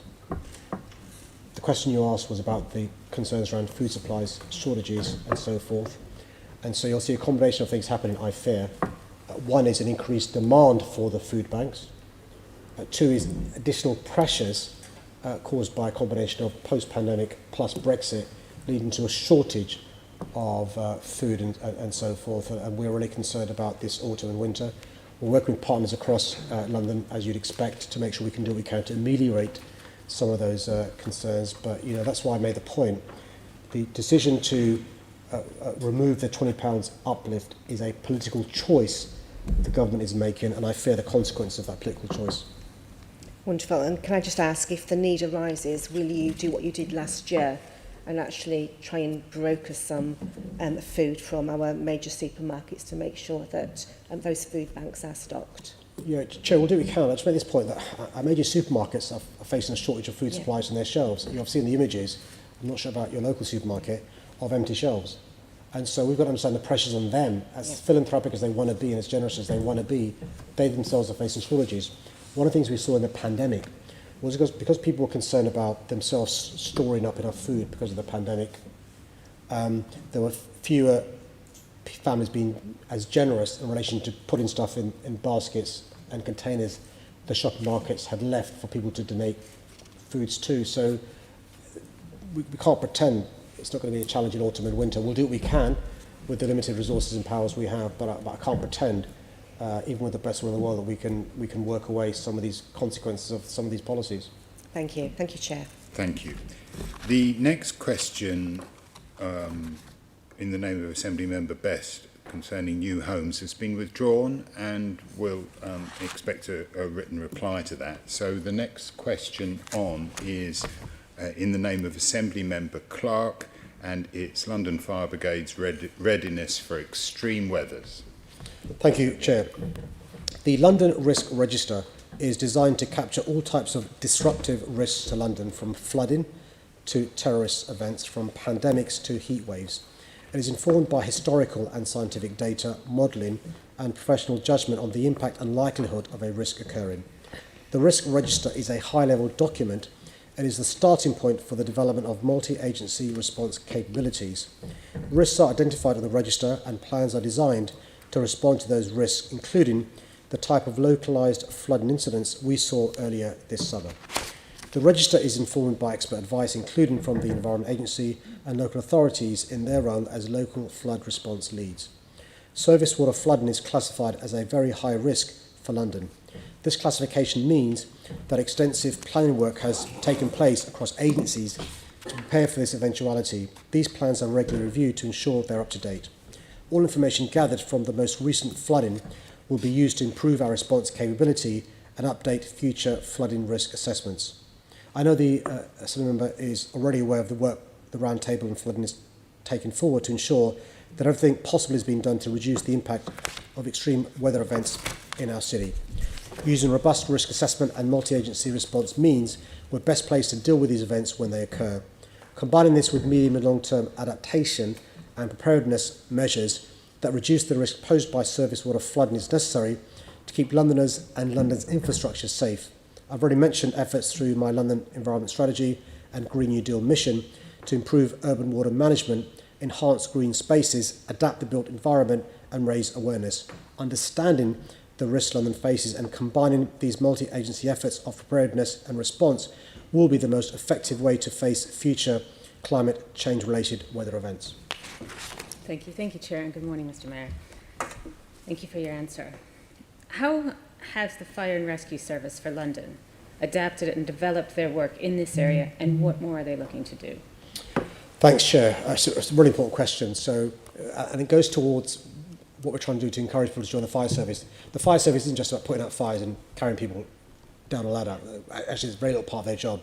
This is a really good question which illustrates the variety of the work the LFB does. So what the LFB have done as a consequence of the concerns around floods is to make sure they've got the right kit, the right equipment, the right training requirements are in place, and also working with other agencies in relation to the issue of floods. Additional training is now being planned as a consequence of things they've learned from the flash floodings recently to upskill the Brigades water response, water rescue responders, but also working with TfL, the police and others to make sure there's joint protocols in place. But it's an area that's evolving because of the increased risk of flash flooding in our city. Yeah, absolutely. We saw some in my constituency over summer and certainly across London. Does the Fire and Rescue Service have the right equipment to cope with more frequent sudden rainfall? Because of the question you asked in relation to the floods and the fire service, I looked into what we have in relation to the right kit to make sure to reassure myself we had the right kit. I'm told the London Fire Brigade has 10 specialist water rescue teams, and they're equipped with inflatable boats, engines, dry suits, and so forth. They've also got specialist flood response equipment, including floating pontoon systems, flood suits, freestanding flood barriers, and so forth. And also, there's lots of mutual aid with other fire services across the country, but also cascading learnings, because obviously other fire services deal with floods far more than we do. Think of coastal floods, think of river floods. So there's those sorts of work taking place. And just to reassure you, the LFB are looking into what further training should be done in water rescue as a consequence of not just the recent floods, but the emerging trends going forward. Yeah, that's great. And finally from me, what further measures can be taken to protect London from fluvial and surface water flooding? And this is the crux of the challenge going forward. How do we make our city more resilient? Mm-hmm. What adaptations we've got to make, not just in relation to floods, but all the consequences of climate change, by the way, heat waves and so forth. So we're working to review and coordinate the response in relation to the floods. I mentioned the 3 roundtables we've already had, another one next month, working with not just the water companies, the Environment Agency, boroughs, but emergency responders as well. Also, one of the things that Fiona Twycross is doing, wearing her resilience hat, is talking to councils and others, including TfL, about the adaptations we're going to have to make, because I'm afraid the bad news is we're not going to be able to prevent all flash flooding taking place. We're going to do what we can to mitigate against the flash floods if they do occur, and that's some of the work we're doing going forward. Thank you. Thank you, Chair. Thank you. The next question concerns supporting businesses and helping London's recovery, and that's in the name of Assembly Member Fortune. Thank you, Chair. Since the outbreak of the pandemic, I've worked with partners in the public and private sectors to support businesses to survive and ultimately to prepare for a successful reopening as part of our recovery. I've awarded £1.5 million in COVID recovery funds to over 350 small and medium-sized enterprises utilising European funds to offer grants of up to £5,000 to help businesses continue trading through the pandemic. We've supported over 1,000 creative businesses with my £2.3 million Culture at Risk Office and Business Support Fund. We've launched Pay It Forward London, which has helped over 470 businesses raise over £1.7 million through crowdfunding with match funding from my Back to Business fund. We've supported 300 creative businesses and 1,000 jobs during the pandemic through my Creative Enterprise Zones, leveraging £2.2 million. We've deployed £5.1 million in loans from the government coronavirus loan guarantee through my Greater London Investment Fund. In November, I published the London COVID Business Forum, bringing together leading figures including from groups like London First, the New West End Company, UK Hospitality, FSB London and Creative England. The forum has now set out a roadmap to the safe and full reopening of London's economy, which will help to steer London's economy recover over the next 12 months. And this comes following the results of a study the GLA commissioned from the London School of Economics, Arup and Gerald Eve, which recommended immediate action to support the future of the central activities zone. Now that restrictions have ended, our most urgent task is to restore confidence in the city and to encourage visitors and Londoners safely back to our world-leading hospitality, culture, leisure and retail sectors. It's already been mentioned, Chair. On my first day of my second term in office, I launched Let's Do London, the largest domestic tourism campaign the capital has ever seen, with £6 million investment from City Hall to support those sectors which have been most impacted by the pandemic. And already, the good news is the campaign has proved to be successful. Mid-August reporting saw the highest average daytime visitor numbers since the 9th of July reopening, with weekend visitor levels at 86% of the usual rates and weekday visitor levels at 62%. Restaurant spend at weekends is now at 90% of 2019 levels, and consumer confidence to visit the capital has also increased, with 9 in 10 people from outside London who recalled the campaign intending to visit us within the next year. Thank you very much, Mr. Mayor, and I agree with you. Having strong and confident businesses is going to help us recover. Speaking with businesses, not just across Bexley and Bromley, but across London, they say that a big issue for them is around late payments. And I spoke recently with the FSB, the Federation of Small Businesses, who've highlighted this very issue on their Fair Pay, Fair Play award-winning campaign. And they've produced an excellent document called Recovery and Renewal. If you haven't seen it, it's worth a go. And you'll be pleased to know they've got a specific ask for you, which is creating a business environment in the capital where we look to end the scourge of late payments once and for all. Is that something you think you can support? Absolutely, Chair. If anyone can send me the report, I'll get it myself. Look, when I used to help run a business, it was a nightmare, the cash flow. Because not getting money in means you're having to borrow to pay money out, and it's a big stress. And so I've not seen the report yet. I'll look into it. And if there's things we can be doing, more than happy to do. We've also, by the way, checked that we pay our suppliers quickly and speedily, particularly the small ones. It's really important. And so I'll double check to reassure myself, but I'll read the report. If there's more things we can do, I'm more than happy to do so to help our businesses. I think that's really encouraging to hear, because I had a look and there's no mention of late payments or dealing with late payments in the Recovery and Renewal paper or in the manifesto. Do you know, because I couldn't find one, do you know if the GLA has a current policy on late payments? You mean not on making sure that we pay on time? Yeah, we do have a policy. I know because I checked it a while ago. As a consequence of the question, I do want to reassure myself again. It was always worth being vigilant. Let me check it again. Yeah. I'll drop you a line, but also I'll read the report and see what more we can and should be doing, because it's a big challenge, I know, and it's a big stress, particularly with margins being so tight in the short term. It really is, because we had 1819. There were 1,280 invoices paid late, and that was a value of 13.5 million. This is from the GLA. 1920, there were 1,242 late payments to a value of 12.8 rounding up 12.3 million.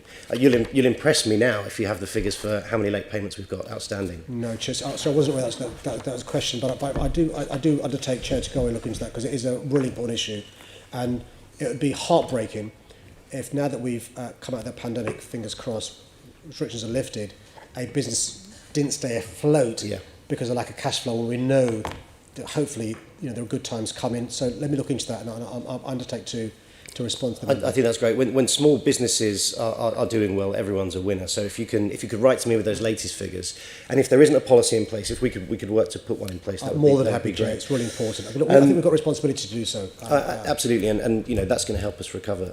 Another thing, whilst I've got you, another thing that's impacting small businesses is going to be that expansion of ULEZ. It wouldn't be Mayor's question time if we didn't ask about that, right? There's a rollout date for that in October. Is everything still on time with that? Are there any red flags, any issues, IT, infrastructure, cameras, anything? Or can they expect that October date to be solid? It is a big task. I don't want to underestimate how big the task is to go from the central London area to the whole of inner London. We're still planning to begin the expansion of the ultra-low emission zone on the 25th of October. Businesses, according to a report from the CBI, suffer a reduction in productivity by staff being off sick because of the consequences of poor quality air. We do know from the ultra-low emission zone in central London that it led to an improvement in air, less air quality illnesses, and so we're keen to make sure we can begin the ultra-low emission zone expansion on the day we've planned. And if there is any delay to that October date, when will you be able to let us know? I've seen no indication, unless the member knows something I don't know, of there being a delay on October 25 this year.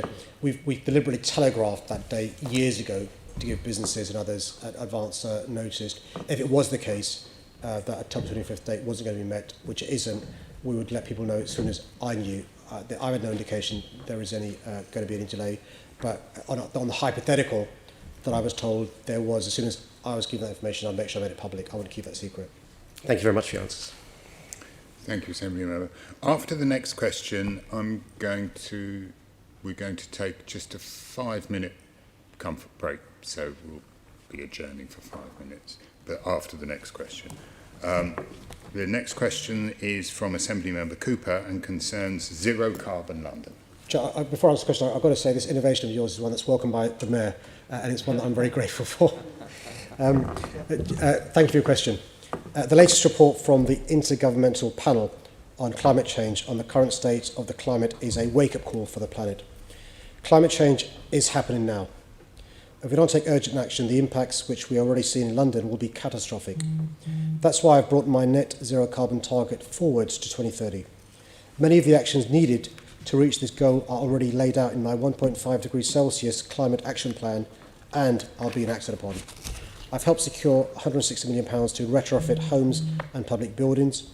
London has more than 500 electric buses, the largest fleet of its kind in Western Europe, and my London plan requires all major new developments to be net zero carbon. As part of a regular assessment process, my roadmap to net zero is currently being updated to align with my 2030 target.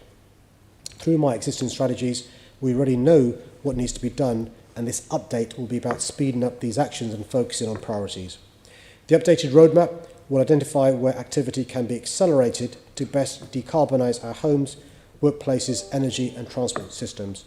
It will also provide analysis on the potential for green jobs through my Green New Deal mission and how to best ensure a fair and green recovery from the pandemic. But I can't do this alone. I only have the powers to deliver less than half of the carbon savings needed, which is why I'll use COP26 to mobilise stakeholders, including national government, businesses and communities, on what needs to be done. COP26 is less than 2 months away and will be critical for the UK to show climate leadership during this process. The agreement the nations from around the world reach in November will determine whether we're going to avert the worst consequences of climate change. The scale of action needed is immense, and cities are essential to delivering national government targets. I'm committed to working with Londoners, businesses and government to make it happen. We can't afford not to.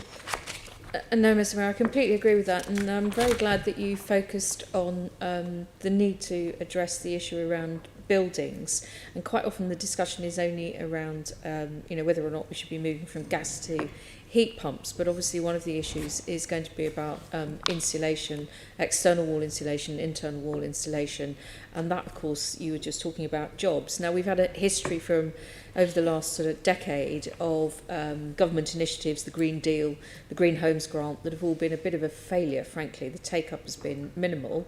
Even the take-up of eco in London through the energy companies has been very low.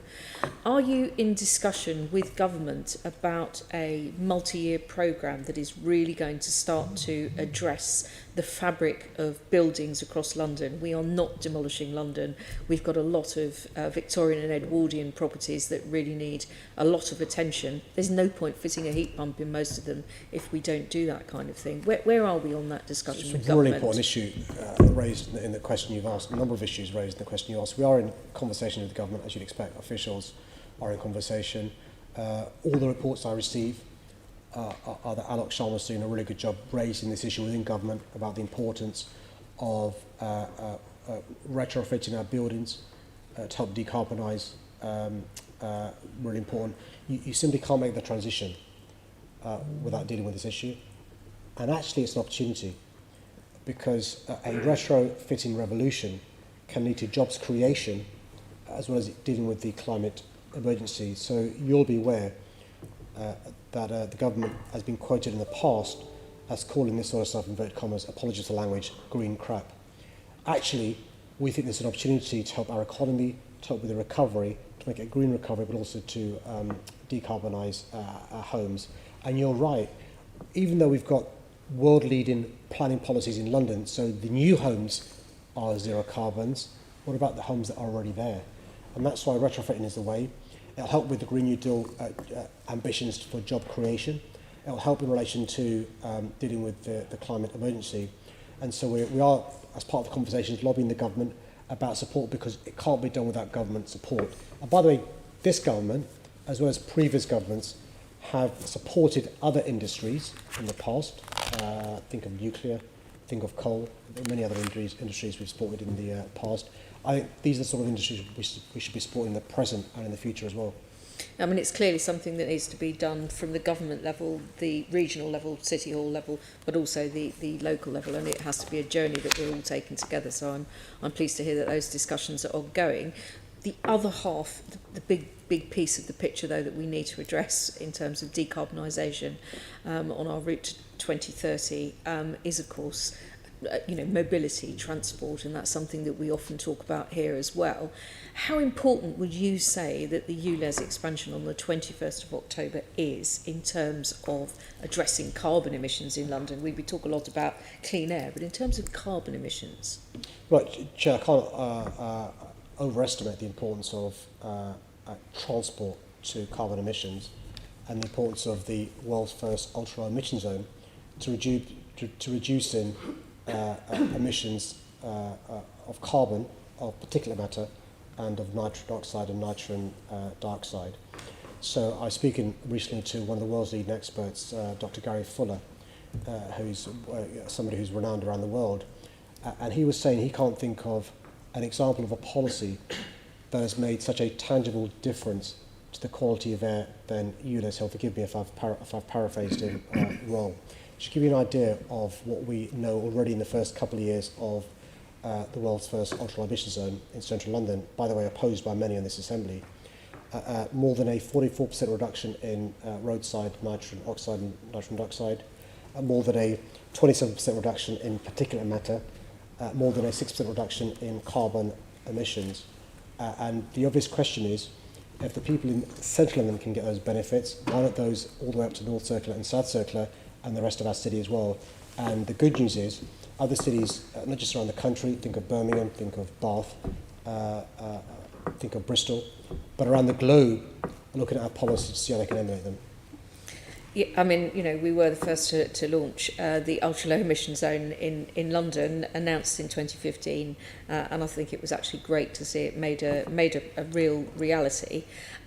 You also took action as a result of a report that came out from the Environment Committee in 2017 in terms of helping Londoners to reduce single-use plastic water bottles. And just the figures from one of the counters on one of the water refill points alone shows the huge impact that has had. And of course, people sometimes forget that plastic also uses fossil fuels and contributes to climate change. How will the updated Zero Carbon London plan help Londoners make other changes? People have often spoken about having a latte levy. Is there any chance that we could have the pilot that we requested in that report, so maybe having a couple of bids to actually go completely plastic free for the sort of on the go kind of activities that we're all getting back to at the moment? Yeah, I've never called it a latte levy. I've never heard it called that, but I mean, I know Sean Berry's been advising me about branding and stuff. I think so is Leonie Cooper. Look, I think the key thing is we've got to do whatever we can to reduce single-use plastic. We do it in City Hall, but we've got to make it easier, whether it's water fountains, whether it's... I want to thank all of our commercial partners who are allowing people to refill their bottles with water for free from the coffee shops and others. It really makes a big difference. And the same goes in relation to how we get to zero carbon. And so we're doing what we can in relation to reducing the use of that sort of carbon intensive to produce, but also because you can only use it once, it seems like a waste of a lot of energy and emissions of carbon. Any ideas that you've got, that the committee's got, we're more than happy to receive. We're also looking at other cities around the world who are leading this in this way. The good and bad news is actually we're also considered a world leader when it comes to the increase in water fountains, how we're doing refill, how we're involved in the private sector, and it's really important we do so. And the reason why the latte levy is saying that you mentioned is because we do know, many of us, before the pandemic, sometimes there's a good reason during the pandemic, used disposable cups when we could have used an alternative with the refills. And before the pandemic, many shops were given discounts if you took your own cup in. The pandemic has obviously caused a challenge in this area. Once the pandemic's out of the way, we can go back to encouraging coffee shops to give incentives for people to bring their own cup. Yes, I have to agree with you. I do think actually having a discount as an incentive is better for people probably than imposing an additional tax. But that was actually something that came out of a report from the Environment Audit Committee in Parliament in another place. Thank you, Chair. I'm finished. Thank you. I'm now going to take a 5-minute adjournment for a comfort break. Thank you very much. Oh, and we will return to the question by Assembly Member Sahota.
now got a less stressed mayor in front of us. The next question concerns COVID-19 in schools, and that will be asked by Assembly Member Dr. Sahota. Thank you, Chair. The pandemic has had a devastating impact on our children. We can't afford for thousands of young people to again miss out on their education or the other benefits being at school provides. As schools return, it's likely we'll see case numbers increase across the capital. I'm aware of concerns raised by London's clinical community around changes to contact tracing and isolation in schools. And whilst there is a need to keep as many children in schools as possible, there's also the potential for outbreaks in schools to escalate quickly if schools and parents aren't promptly informed of cases and contacts. It's therefore important that schools have the support they need to test pupils and implement preventative measures. We must all do what we can to keep our children in education, which means encouraging all pupils aged 16 and above to have their vaccine. Schools must now be provided with the right guidance and resources to support delivery and to have the right conversations with parents and carers about the importance of vaccination. I understand that parents of clinically vulnerable children, or those who are themselves clinically vulnerable, are extremely concerned about this new term. They need schools to be as safe as possible, with sufficient testing, ventilation and surveillance measures in place. If we see case rates and hospitalisations escalating, the government must act quickly to support schools to enforce early control measures like the reintroduction of face coverings to prevent another lockdown this summer. Thank you, Mr. Mayor, for that answer. Of course, school children should be in school, and they've suffered quite a consequence over the last 18 months. And I welcome the schools being open, but there were three things the government could have done to make sure that schools remain open. One was to make sure that school children were wearing masks. Secondly, that they had supervised supervised lateral testing. And thirdly, that there was proper ventilation in schools, rather than just saying to schools, keep your windows open.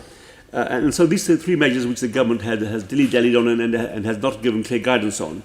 And it's very difficult to enforce mask wearing, as you will know even from the TfL, without the absence of clear government guidance and legislation to back that up.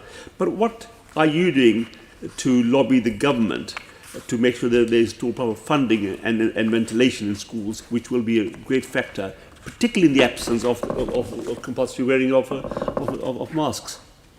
Some really important issues you raised, and by the way, the context is in Scotland, where the schools open earlier than us. I think they opened middle of August. There's been an increase in cases as a consequence. Many people think of the virus spreading in schools. So we were encouraged when the government said they'd provide schools with CO2 monitors, which can assist in relation to seeing how good or poor ventilation is. The bad news is the schools won't get these monitors for a number of weeks, and the schools open mainly this week, some last week. That's caused us a big concern. And also, you'll be aware from my answer to your question, my concerns about the change in relation to test and trace, not the same as it was before the summer. We're continuing to work with the government.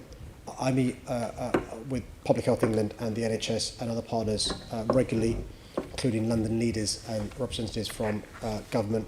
We're keeping a hawk eye on this to see if there's any trends emerge.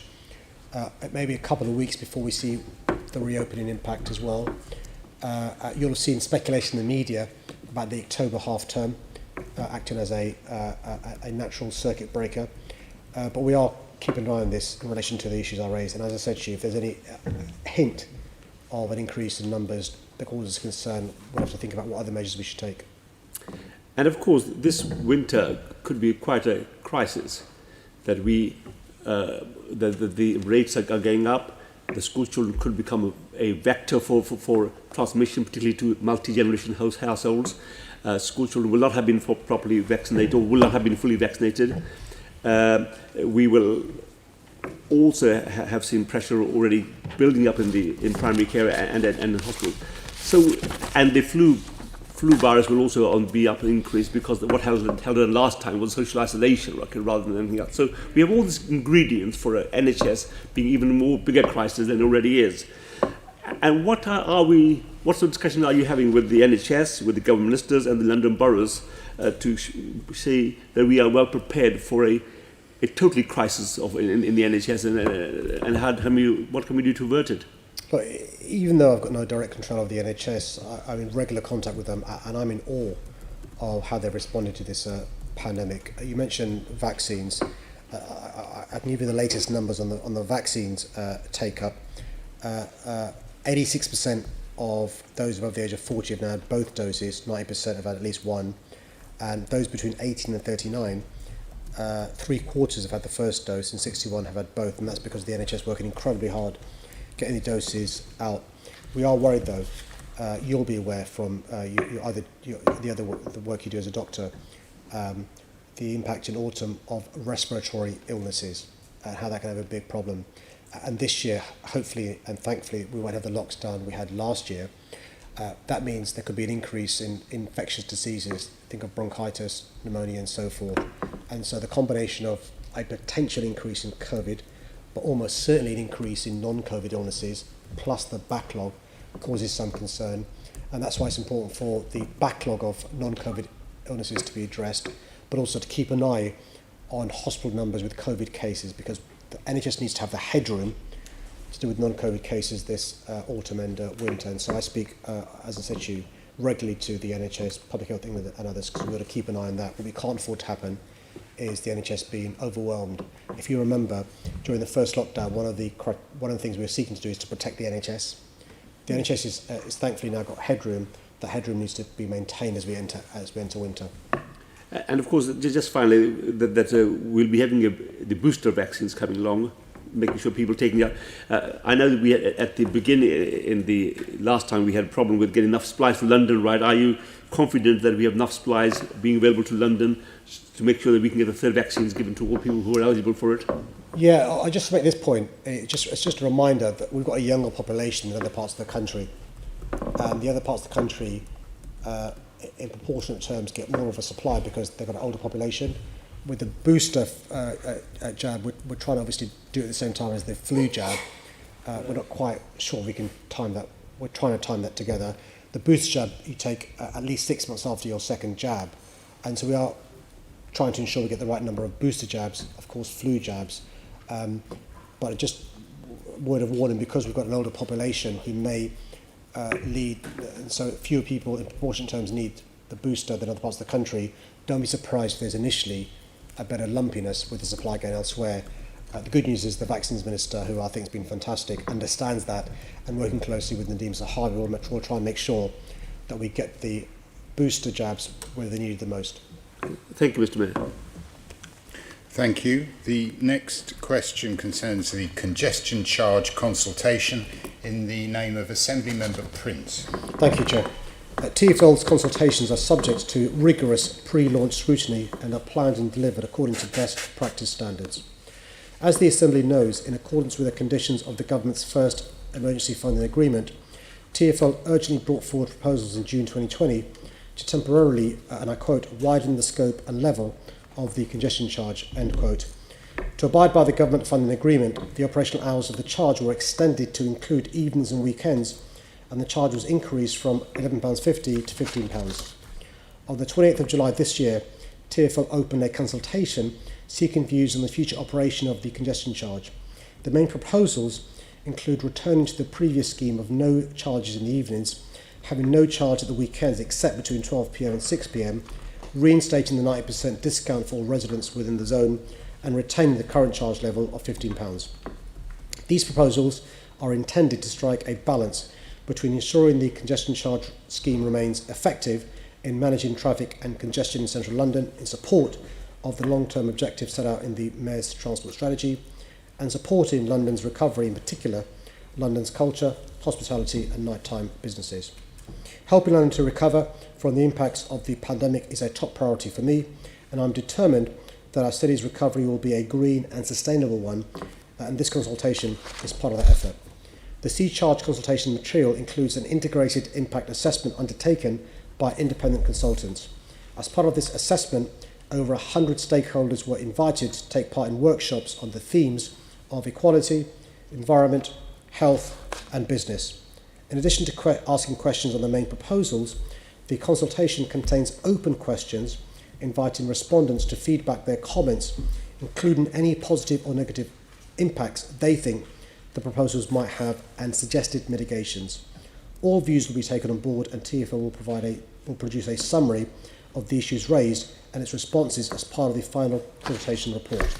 The consultation report will be submitted to me for consideration alongside the integrated impact assessment before I make a decision on whether to proceed with the proposed changes as consulted on, make modifications, or not implement the proposals.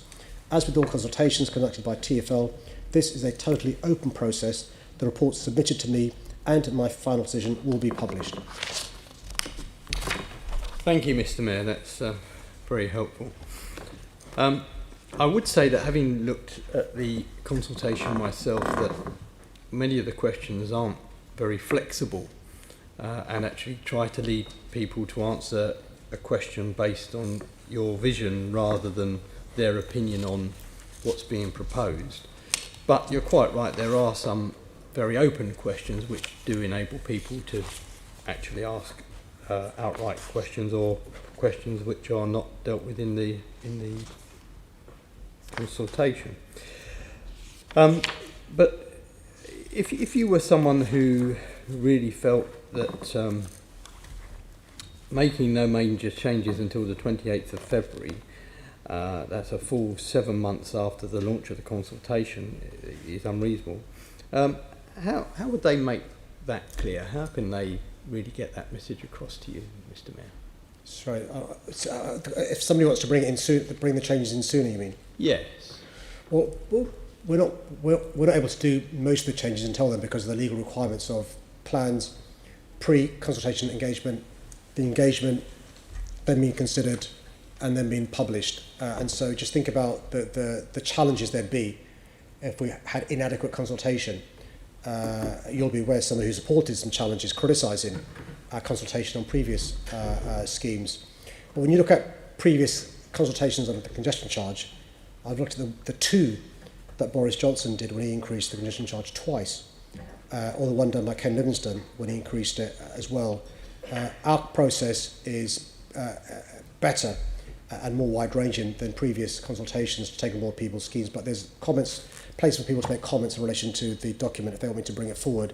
I just advise, though, if we did, we'd probably be challenged for procedural unfairness because of the lack of time given to the consultees. Are you saying, Mr. Mayor, and I absolutely agree with you, there should be proper consultation, unlike when you introduced the increases, which was a 3-day consultation, which must be a record for a short consultation, but I'm not criticising you on that. My point is that this actually, if you add it all up, by the 28th of February, I mean, as you quite rightly say, you started the consultation back in June, I think it was June. You're going to have spent 7 months from the start of the consultation to the implementation. But you've also made it clear that if at the end of the consultation people generally agree that there should be a reintroduction of the residence discount, then that could be implemented before the end of the year. I'm just not quite sure why you can implement something before the end of the year and not the changes that you're proposing, not that people necessarily agree with them. Because if we decide to proceed with the plans as they're consulted on, a number of things need to happen. I'll give you a simple example. At the moment, the way the cameras operate is anybody who drives into the central London area at the weekend at, for example, 11 a.m, the cameras catch them and they've got to pay a fine if they're not paid the fee within the relevant time. If the plans as consulted upon go through, that driver in the future pays nothing at 11 a.m. at the weekend because there's no fee at the weekend. Yes. So if I decide, for example, hypothetically speaking, no decision made, to implement the plans as consulted upon, so there's no charge at the weekend, say for between 12 and 6 p.m, the cameras need to be changed, yes, the signage needs to go up, and a lot of changes are going to take place. That takes time. But to reintroduce a residence discount takes less time. And so if I decide to pursue the plans as consulted upon, Those things that I could legally do quicker and that would be able to be done quicker, I would seek to do. I'll give you another example if you want. No, I get the logic of that, Mr. Mayor, absolutely, and I accept that. But you see, when you introduce the changes to the congestion charge, if you look at the timings, that took 38 days from the start of when you started the consultation and implemented the changes. So let me have a look at it. You announced the changes on the 15th of May, ran a 3-day consultation from the 1st of June to the 4th of June, and implemented the changes on the 22nd of June. So that's 38 days. How is it taking 7 months to do something that you quite remarkably managed to do, and all the technology that I agree with you, is involved, and your team remarkably managed to do in 38 days? How comes it's taking 7 months to do it the other way round? There's a bit of a conflict there, isn't there? There really isn't. I'm surprised you don't understand the answer. Well, I do understand the answer. Let me answer, come on. No, yeah, I do. Go on. Please do. No, please do answer. Okay. You sure? Okay. Absolutely. I love listening to you. So your wife tells me. So look, as far as the plans last summer were, there were temporary changes forced upon us by the government. Yes.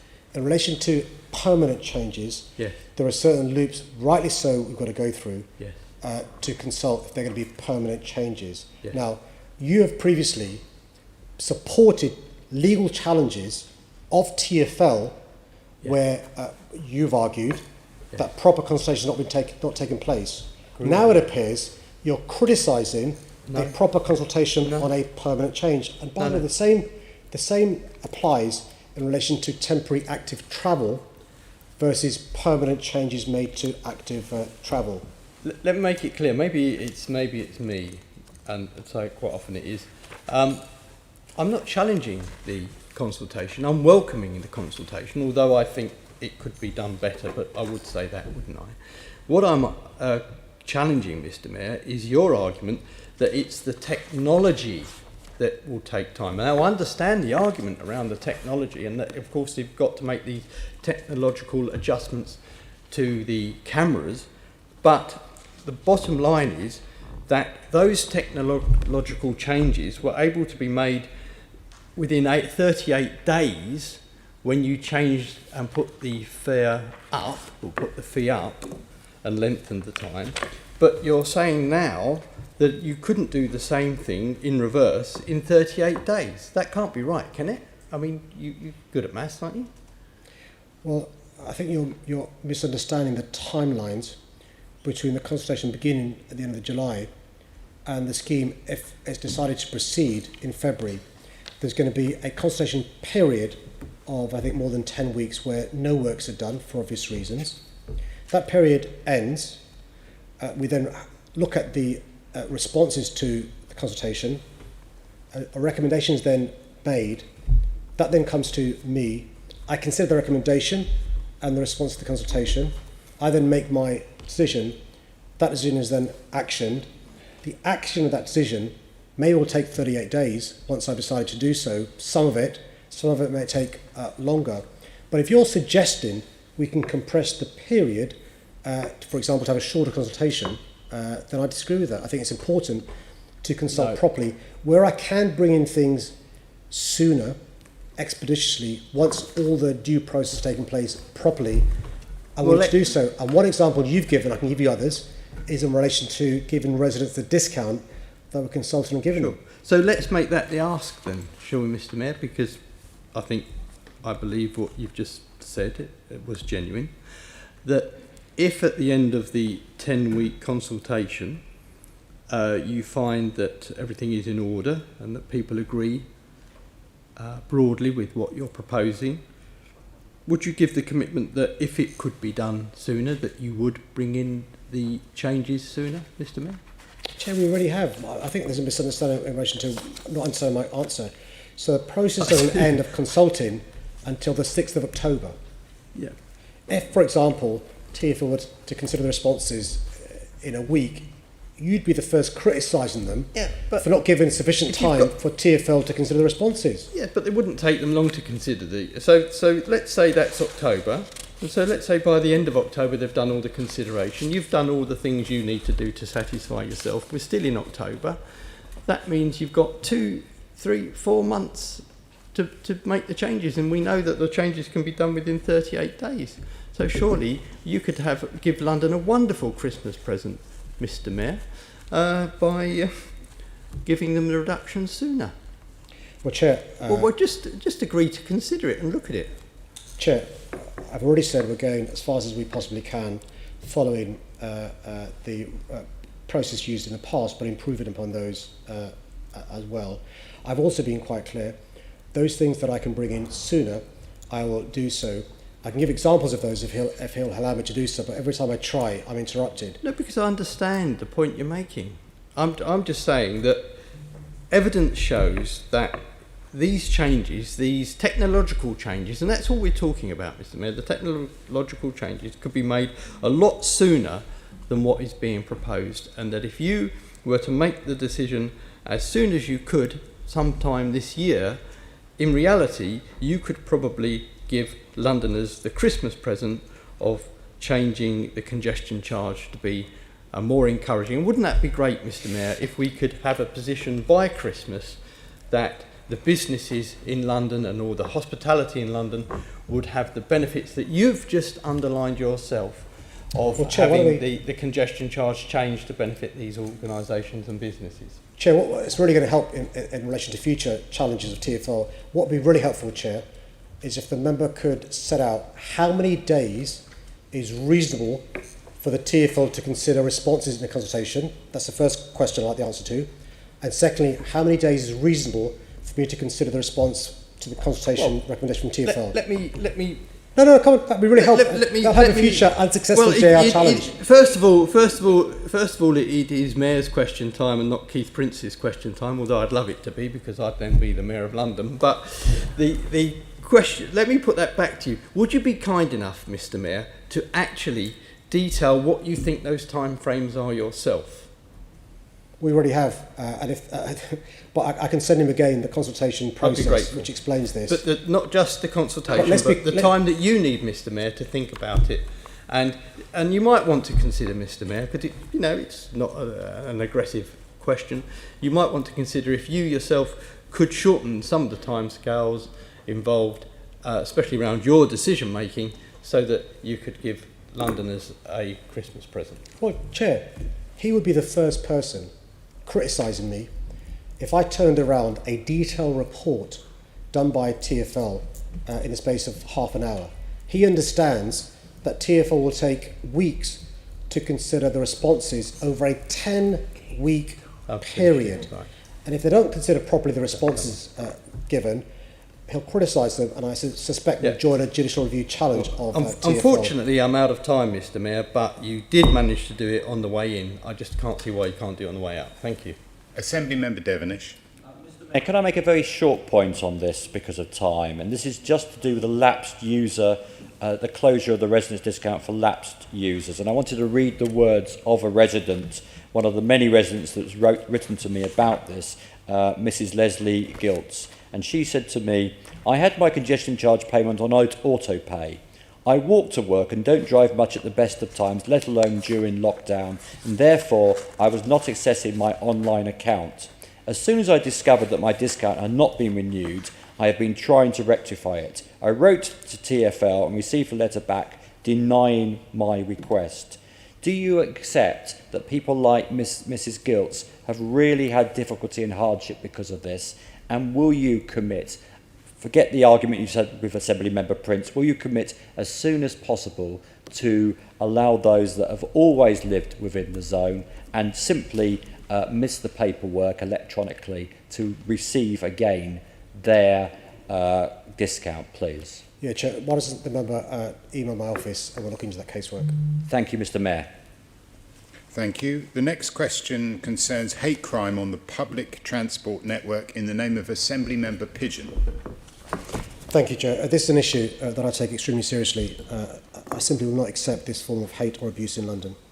Everyone should feel safe when on London's transport network, and the safety and security of customers and TfL staff is a top priority for the Commissioner and myself, for the Transport Commissioner and myself.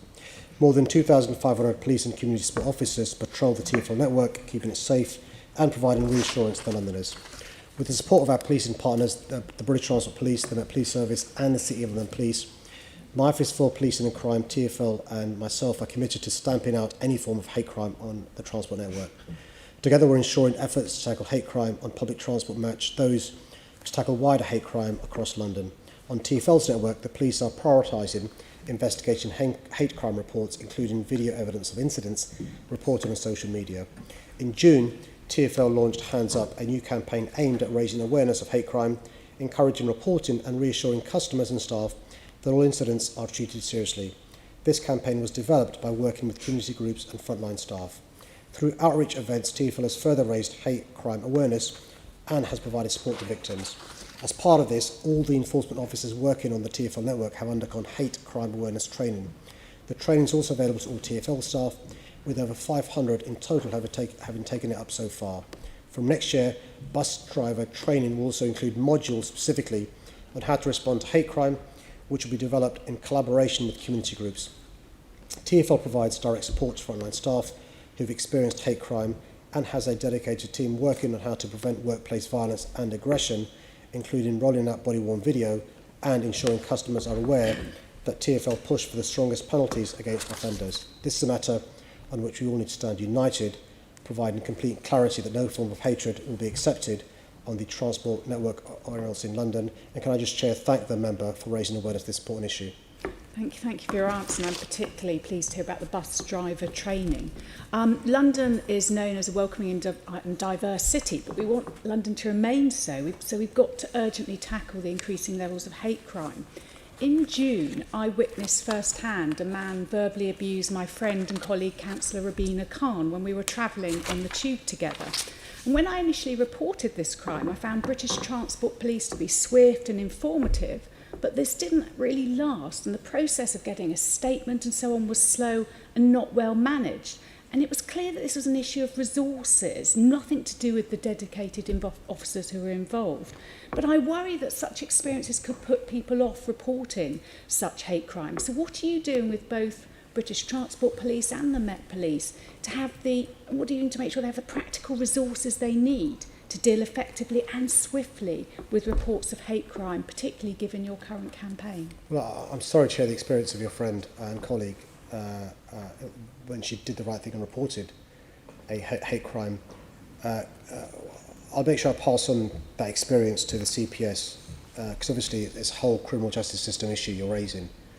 I mean, BTP, it's great to hear that they responded swiftly, would have taken a statement and passed it on to the CPS, who would have then made a charging decision before the court process begins if the charges are brought. And so I'm not quite sure what the problem was in that particular case.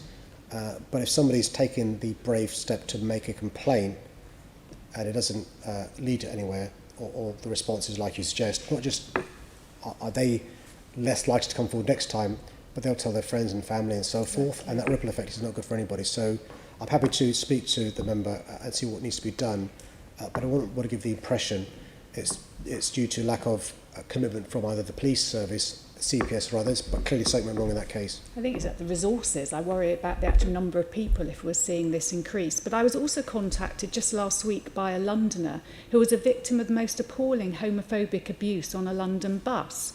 But as well as reporting it to the Met, it was reported to TfL. Yet TfL has not dealt with the case well. They've not responded well to emails and seemed also to have information about the perpetrator which may not even have been shared with the police. So what more will you do to ensure that TfL lives up to its campaign? You called it Hands Up, standing up against hate, not just through the posters that we're seeing on the network, but through consistent engagement with victims so that all Londoners feel confident and empowered to report such hate crime. Which I can't speak about the individual case for obvious reasons, but bus drivers will receive additional training. What bus drivers have in their cabin, I mean, they're sealed off, but they've got a code red facility which is connected to a 24/7 control room. So if a bus driver, I'll give you a general example, if a bus driver witnesses hate crime from somebody who wants to get into the bus, they can refuse entry. they should refuse entry. Somebody on the bus and there's a danger to another passenger who's been a victim, or the driver. This facility enables a 24/7 control room to alert the police, enforcement officers, BTP, City of London, whoever it may be, and swift action is taken. The other point I'd make is, on the buses, there are CCTV cameras, so if in that particular case, without going into details, there are concerns, I'm sure TfL will be looking at the CCTV and so forth. I'd be surprised if TfL weren't cooperating with the police. My experience is TfL always cooperate with the police in relation to any form of criminality in and around the TfL estate. I didn't want to cut you. Sorry, I didn't want to cut you short on such an important answer, but the Liberal Democrat group are now out of time. Thank you. Thank you. The next question is in the name of Assembly Member Baker, and it concerns TfL's long-term funding. Thank you, Chair. The Government asked TfL to formally review its investment programme and produce a medium-term capital plan as a condition of the last funding deal. TfL always keep its investment programme under review to ensure it's affordable and aligned with the most pressing policy priorities. The medium-term capital plan submitted to the Government last month was in addition to that. TfL reiterates in this plan that it wants to work with the Government to move to a predictable and efficient system of multi-year funding agreements. TfL's revised budget has shown that it needs £500 million in operational support through to the end of 2021-2022 and £1.2 billion for 2022-2023 to help get London and the UK's economy back on track. Beyond that, TfL is on course to only need government support for capital investments from 2023-2024, which all transport authorities around the world require, not just TfL. How much capital investment support will be required from the government depends on a wide range of factors, but we currently expect this to be around £1 to £1.5 billion per year above current arrangements to deliver the best outcomes for London and the wider UK economy. TfL is now engaging with the spending review process to continue to make the case for ongoing stable investment in London's transport network. TfL has submitted considerable evidence showing the contribution it is ready to make to support government's objectives, including economic recovery, levelling up and decarbonisation. We have a number of shovel-ready schemes that can directly support those objectives. I welcome the continued support of the Assembly in urging the Government to provide the sustainable funding TfL urgently needs.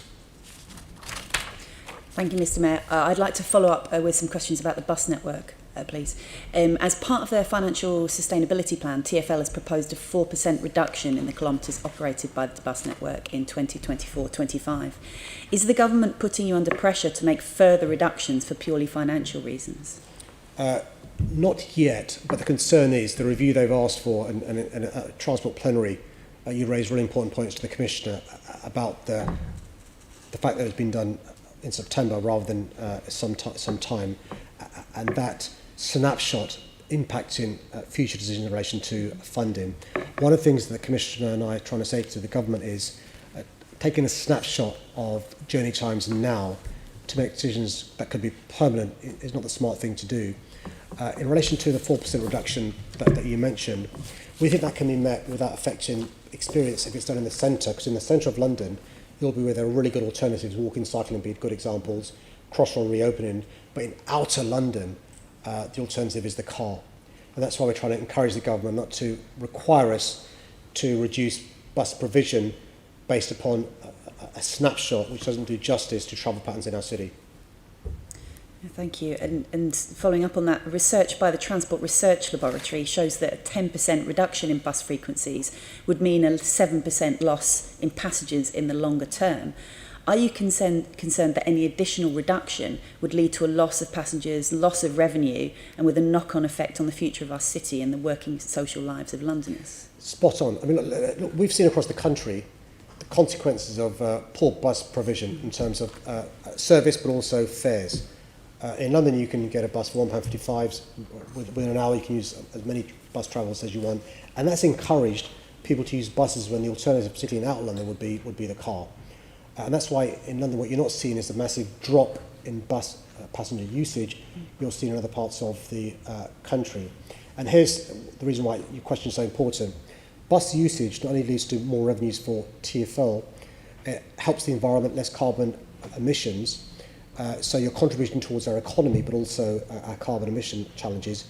The alternative of driving a car the road tax money you pay doesn't come to London, it goes to other parts of the country, but you're also causing challenges to our carbon commitments in reduction terms as well. So that's another reason why we're arguing, we're trying to persuade the government not to require us to reduce bus provision at a time we should be enticing people either to stay on the bus or to use the bus. Thanks, Mr. Mayor. Thank you. The next question is in the name of Assembly Member Sheikh, and it's concerning neighbourhood plans. Thank you, Chair. The first objective in my London plan is for everyone involved in planning and development to encourage early and inclusive engagement with stakeholders, including local communities. This is key to ensuring that the planning system in London is inclusive and delivers good growth. I've taken significant steps to involve a broad range of Londoners in strategic planning for London. The London Plan received over 4,000 written responses from a wide range of stakeholders representing different communities and organisations across London. These responses raised a very broad range of issues and views reflecting the complexity of planning London's growth, and we made numerous changes to the draft London Plan response. GLA planning is also undertaking bespoke approaches to engagement as London Plan guidance is developed. For example, engagement on the Public London Charter included sessions with peer outreach workers and representatives of the Brent Youth Council to ensure that guidance reflects the way in which young Londoners from diverse background use public space. Boroughs' local plans provide a significant opportunity for local people to shape their areas. The London Plan also recognises that neighbourhood plans provide a good opportunity for communities to shape growth in their areas and create a thriving city that works better for all Londoners. Neighbourhood planning is funded directly by the government and supported by boroughs. The GLA isn't funded to support neighbourhood plans directly. However, I would always encourage Londoners to get involved in developing neighbourhood plans in their areas. Well, thank you very much, Mr. Mayor. And I know community engagement, particularly on issues of planning, have always been a priority for you, whether that was introducing estate balloting or some of the good growth priorities that you've already outlined in your London plan. I wanted us to, as you've already alluded to in your answer, focus in a little bit more on neighbourhood plans, and although the GLA is not funded directly to encourage that, I'm keen as a way of encouraging Londoners more broadly to get involved in the planning system, how you can use your soft power to support communities. I wanted to ask to ensure that more people from diverse backgrounds get involved in producing neighbourhood plans, to ensure the neighbourhood planning forums are reflective of their areas. It's a really important question. And one of the things that I've sought to do is to turn Londoners into, from consumers to citizens and then active citizens, and particularly those communities that have been underserved by City Hall and by councils. So we actually lobbied the government to provide additional support to those communities where there is in the past a lack of engagement. And the good news is the government's listened to calls for additional funding, and it's increased grant funding to those neighbourhoods with large populations with or high levels of deprivation, which is addressing the issue you're raising, which is how do you get those communities who previously haven't been engaged involved in these really important conversations. And they are the most likely to benefit from good developments, but also most likely to suffer from bad developments. So we're getting them engaged. And by the way, we can use that experience in other areas of policy as well. No, thank you very much for that, and I like the transition of consumers to citizens to active citizens, so I look forward to working with you on developing that further. I just kind of want to move us a little bit into the statement of community involvement as an idea, and recently I've had the pleasure of meeting community campaigning groups working on issues in planning, such as Neighbourhood Planners London and Just Space, as well as others, and they've raised with me a desire to see the GLA produce a statement of community involvement, and I know that the Centre of London also called for that at the beginning of this year. So my question to you is this something that you're willing to do, and what would your timeline look like in terms of considering it? Well, Chair, I know the member's got a lot of experience with community engagement. Why don't I ask my officers in the team who are doing this work to meet with her, to hear from her about the ideas she's heard from her constituents, about what more we can do. Because I genuinely think if we get this right, there are other areas of policy where we can make a big difference. And so, Chair, if that's okay, I'll arrange for a meeting so she can advise us what more we can be doing. I look forward to that, and I'll certainly take you up on that kind offer. And on the note of meetings, my final follow-up is just on whether you would consider convening a meeting for all neighbourhood planners across London so that they could come and meet and share ideas and learn from one another as well. Chair, I'm always keen not to trespass in other areas of responsibility that aren't mine, but what I'm more than happy to do is to work with London councils who are responsible for this to see what more they can do. So, Chair, with your agreement, I'll get my team to raise with London councils about addressing what's at the core of the suggestion, which is trying to make sure there's best practice and convening those who are doing this to make sure best practice is shared, but also to avoid any deficiencies being replicated, but also to rectify those. I appreciate that, Mr. Mayor, and I look forward to us putting a meeting in the diary to discuss the statement of community involvement. Thank you very much. Thank you, Chair. Thank you. Just as a point, I think that's something that we might take up on the planning committee as well, about getting neighbours together. That's probably a good idea. Assembly Member Bess. Thank you. Good morning, Mr. Mayor. Good morning. I'm glad to hear your focus on involving local communities, and I hope that it continues during your current term. One thing you'll know in your role as chair of TfL was the station developments proposed. Many of them have been deeply unpopular. So I wonder specifically, what are you doing with those developments and those schemes to involve local communities in strategic planning and to encourage them to engage in that process? Yeah, thank you for your question. So actually we had a meeting yesterday of the Homes for Londoners board, where TfL gave a presentation about all the pre-application consultation and engagement that takes place with communities, councillors and others to make sure aspirations, ambitions and concerns are addressed before a plan goes in to a council, to have the council supportive of a plan as early as possible, and to work with residents through the council to make sure any issues can be addressed. Sometimes TfL is really concerned and surprised when they've done work with communities, they've done work with the council are supportive, where at the 11th hour, actually at the committee, officers then reject the recommendations of, councillors reject the recommendations of officers when it comes to a scheme. And so TfL are working with councils to see what more can be done to avoid that happening, because nobody wants councillors rejecting recommendations from officers who've been working with a developer, whether it's TfL or anybody else. Sometimes for good reason, the councillors will reject it. We want to make sure that we can minimise that happening. Thank you, Mr. Mayor. Yes, you mentioned some of those cases of recent. So we had the Stanmore application, which was petitioned against by over 2,500 residents and refused on a cross-party basis. The Arness Grove station application, which was rejected by Enfield's Planning Committee on a cross-party basis, and was also subject to a petition of 3,000 objections. And finally, the Cannons Park scheme, rejected by Harrow's Planning Committee and signed again a petition of 2,500 residents. Now, the three upcoming TfL station schemes, Finchley Central and Barnet, there's already over 3,000 objections to that. Cockfosters, there's over 3,800 objections to that. High Barnet, there's over 2,600 objections to that. Extraordinarily high levels of disenfranchisement with the scheme of local communities and large opposition. So what lessons do you think you've learned from those three failed schemes previously to take into these three next schemes to engage better with residents and with planning authorities, local planning authorities? Well, Chair, I can't comment on schemes that could come to the Mayor or Deputy Mayor in relation to any applications that we're considering.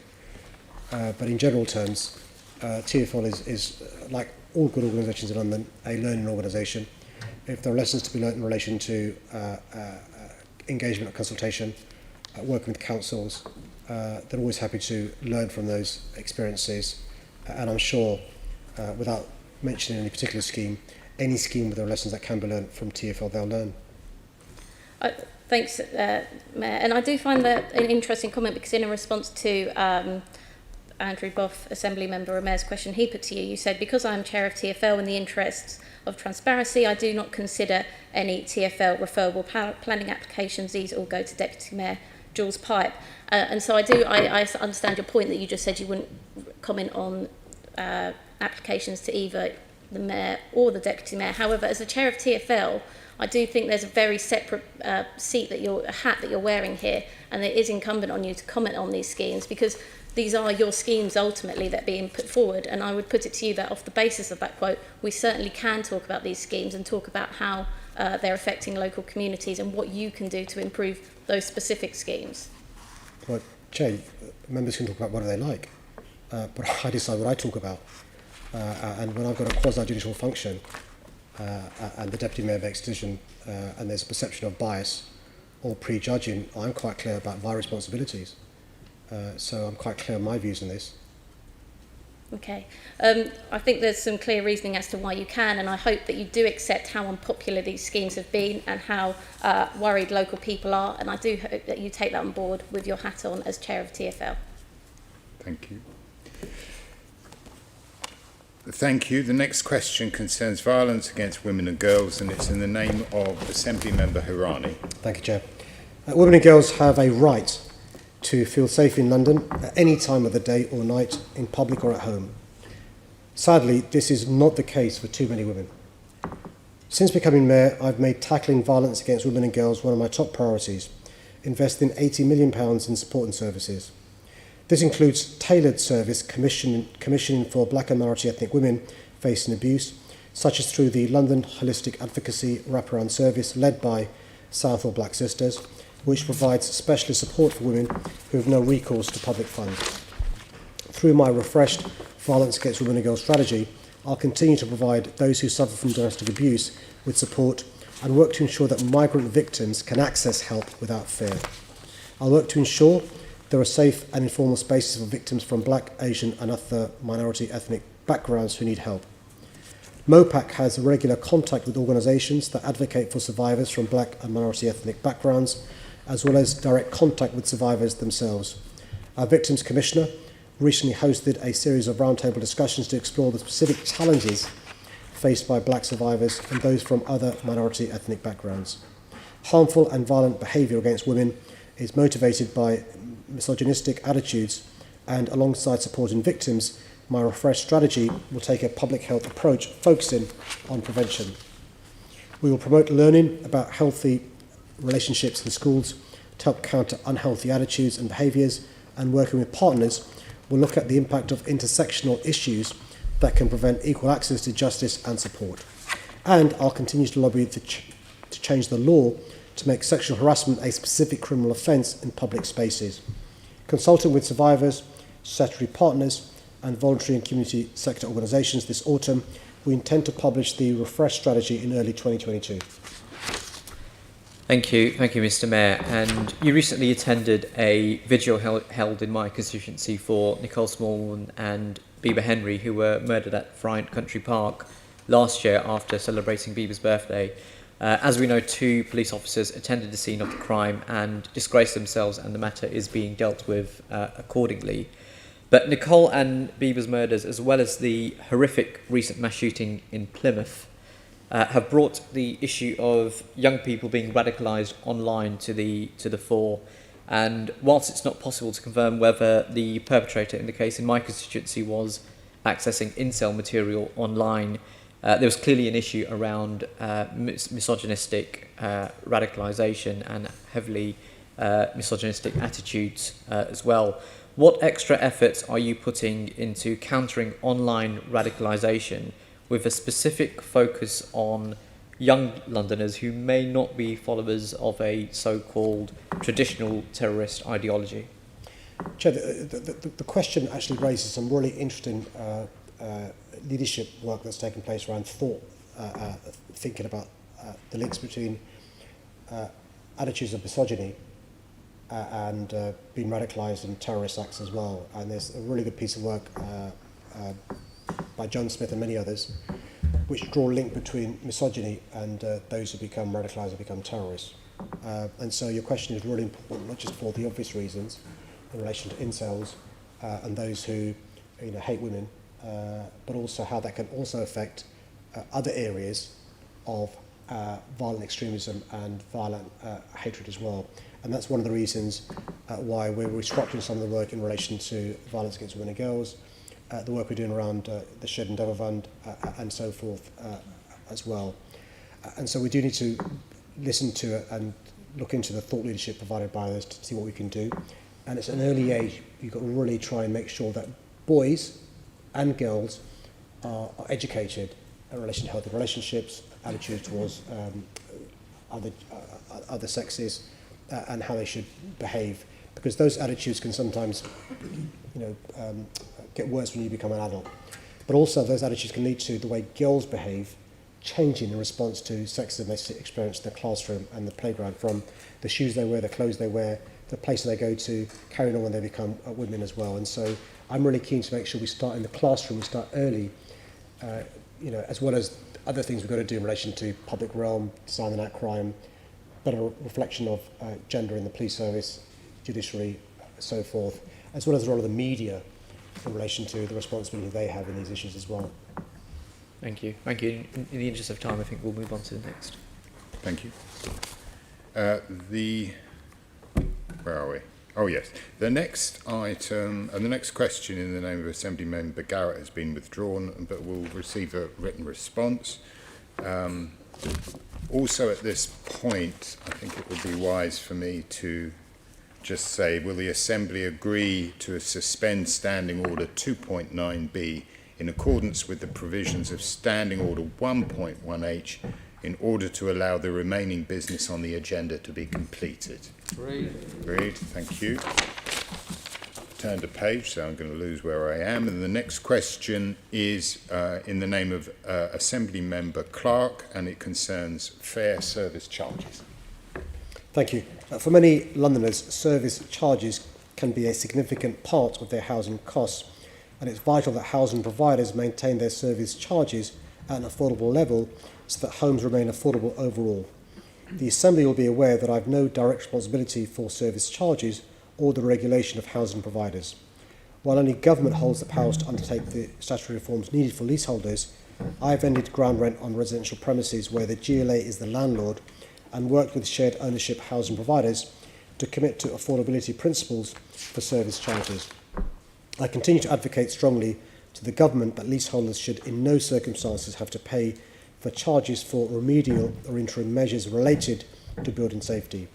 For new homes, my London plan sets out the affordability requirements developers must adhere to when delivering affordable leasehold tenures, such as shared ownership. For these homes to be considered affordable, the annual housing cost should be no greater than 40% of net household income, and this requirement is inclusive of service charges. I'll continue to review these affordability requirements through the London Plan Annual Monitoring Report and update them if necessary. For homes funded through the Affordable Homes Programme, the terms of funding also require that where housing providers seek to increase service charges, they should have due regard to the affordability of the increase and be satisfied that the homes remain affordable. Thank you so much, Mr. Mayor. This is something that impacts thousands of Londoners and people who have large mortgages and then have surprised with a large service charge. Residents of Harrow's Trident Point received bills of £25,000 each. This is completely legal and above board. Is there something wrong with the law when such costs are legal? Absolutely. And that's why it's really important that the government addresses this. I've met leaseholders genuinely are suicidal with the bills they receive. They've got no way of paying these bills. These bills are generated by things that are not their fault. They could not have been aware when they fulfil their dream of being homeowners. I think the government should step in, should rectify the works that have led to these bills, and then afterwards resolve with the landowner, the building owner, the manager, how that's reimbursed. But leaseholders shouldn't be facing bills of that sums because of things outside their control. Yeah, I absolutely agree. I mean, leaseholders are the last people who should be putting bills for the mistakes that others have made. The GLA is currently working with investment partners to undertake research on service charge levels in London. When will this research be published, and what has the initial research uncovered? So you're right in your question. We're working to update the service charges charter. There's a lot of data collection work that's required, and it's not done by us. The data is reliant upon the continuous recording of lettings and sales done by others to provide us with the data and to work and liaise with MHCLG in relation to this. We're hopeful we'll be able to provide this in the next few months, but it's contingent upon getting the data from CORE and working with MHCLG to publish the data as soon as possible, the research as soon as possible. Thank you. Thank you, Chair. Thank you. The next question is in the name of Assembly Member Polanski, and it concerns protecting Londoners from flooding due to intense rainfall. Chair, can I thank the member for this question? It's the third question on flooding today, which shows the importance to constituents of this issue. I want to begin by stating the obvious, but I've got to say it, which is that we can't eliminate flooding entirely, but we can plan and prepare for it. While I have no direct powers over flooding, I'm determined to ensure that those with responsibilities for surface water flooding do all they can to minimise risk and prepare Londoners. And that's why I convened the roundtable that I mentioned in answer to a previous question. Our emergency services performed admirably during the crisis. However, the roundtable meetings have recognised some clear gaps in our preparedness that must be addressed, including clarity on governance for managing surface water flood risk. Through my London Environment Strategy, London Plan and Green New Deal, we're working to reduce the risk of surface water flooding. This includes improving urban water management, enhancing green spaces, adapting the built environment, and raising awareness through events like London Flood Awareness Week. My greening and resilience programmes have contributed over £19 million since I became Mayor to help London adapt to climate change. This includes £6 million, which I announced just in June, to create and improve green spaces and make them more climate resilient, including reducing flood risk. But risks from surface water flooding are often underestimated when compared with river and coastal flooding, and urban areas like London receive less government funding to tackle flooding.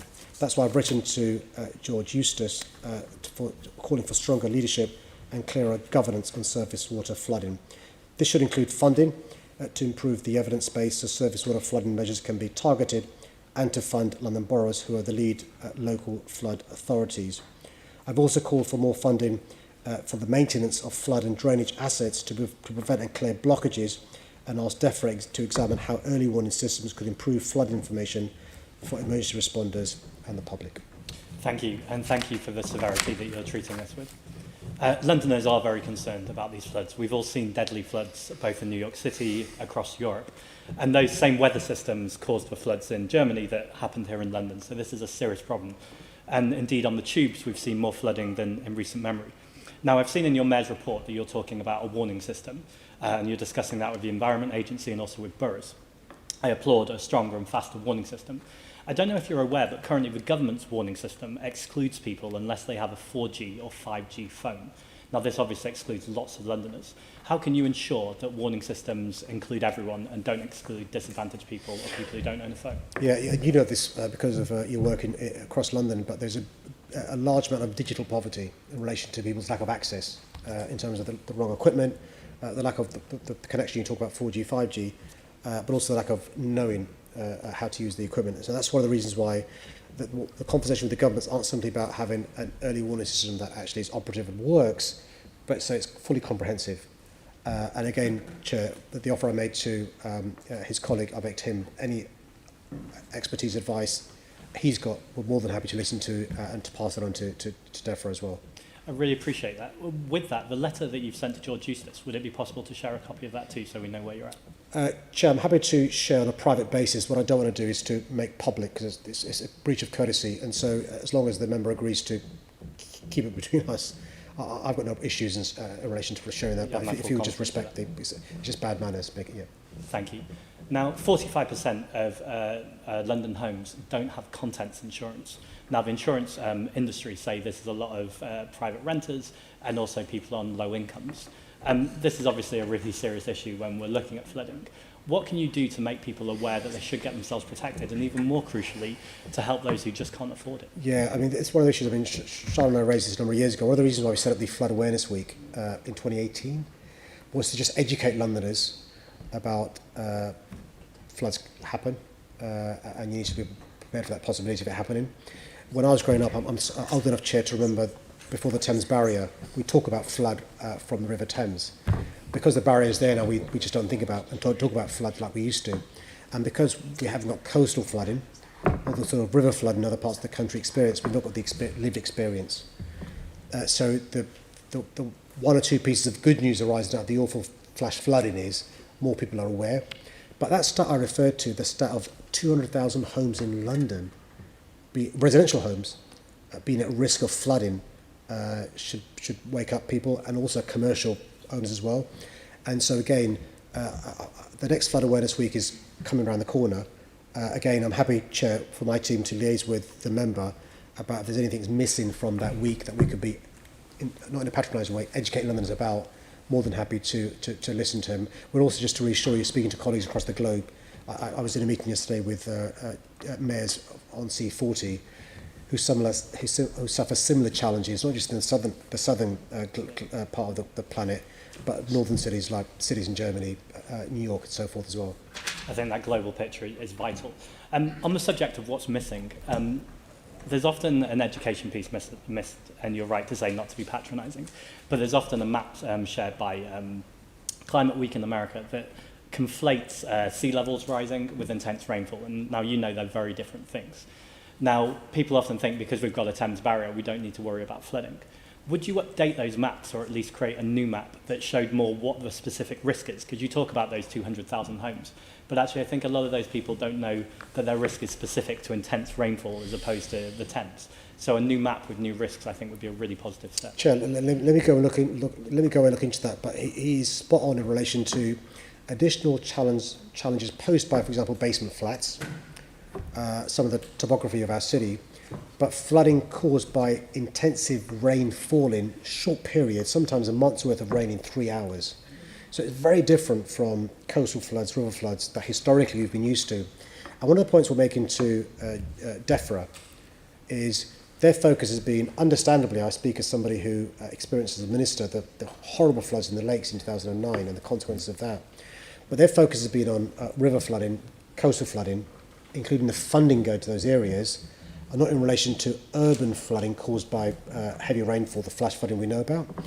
And that's one of the reasons why we're asking the government for support in that area, in the context of us having no direct responsibility, but as the mayor, surely I've got a responsibility and role to bring people together, whether it's Environment Agency, councils, the water companies, TfL, so forth, the emergency responders.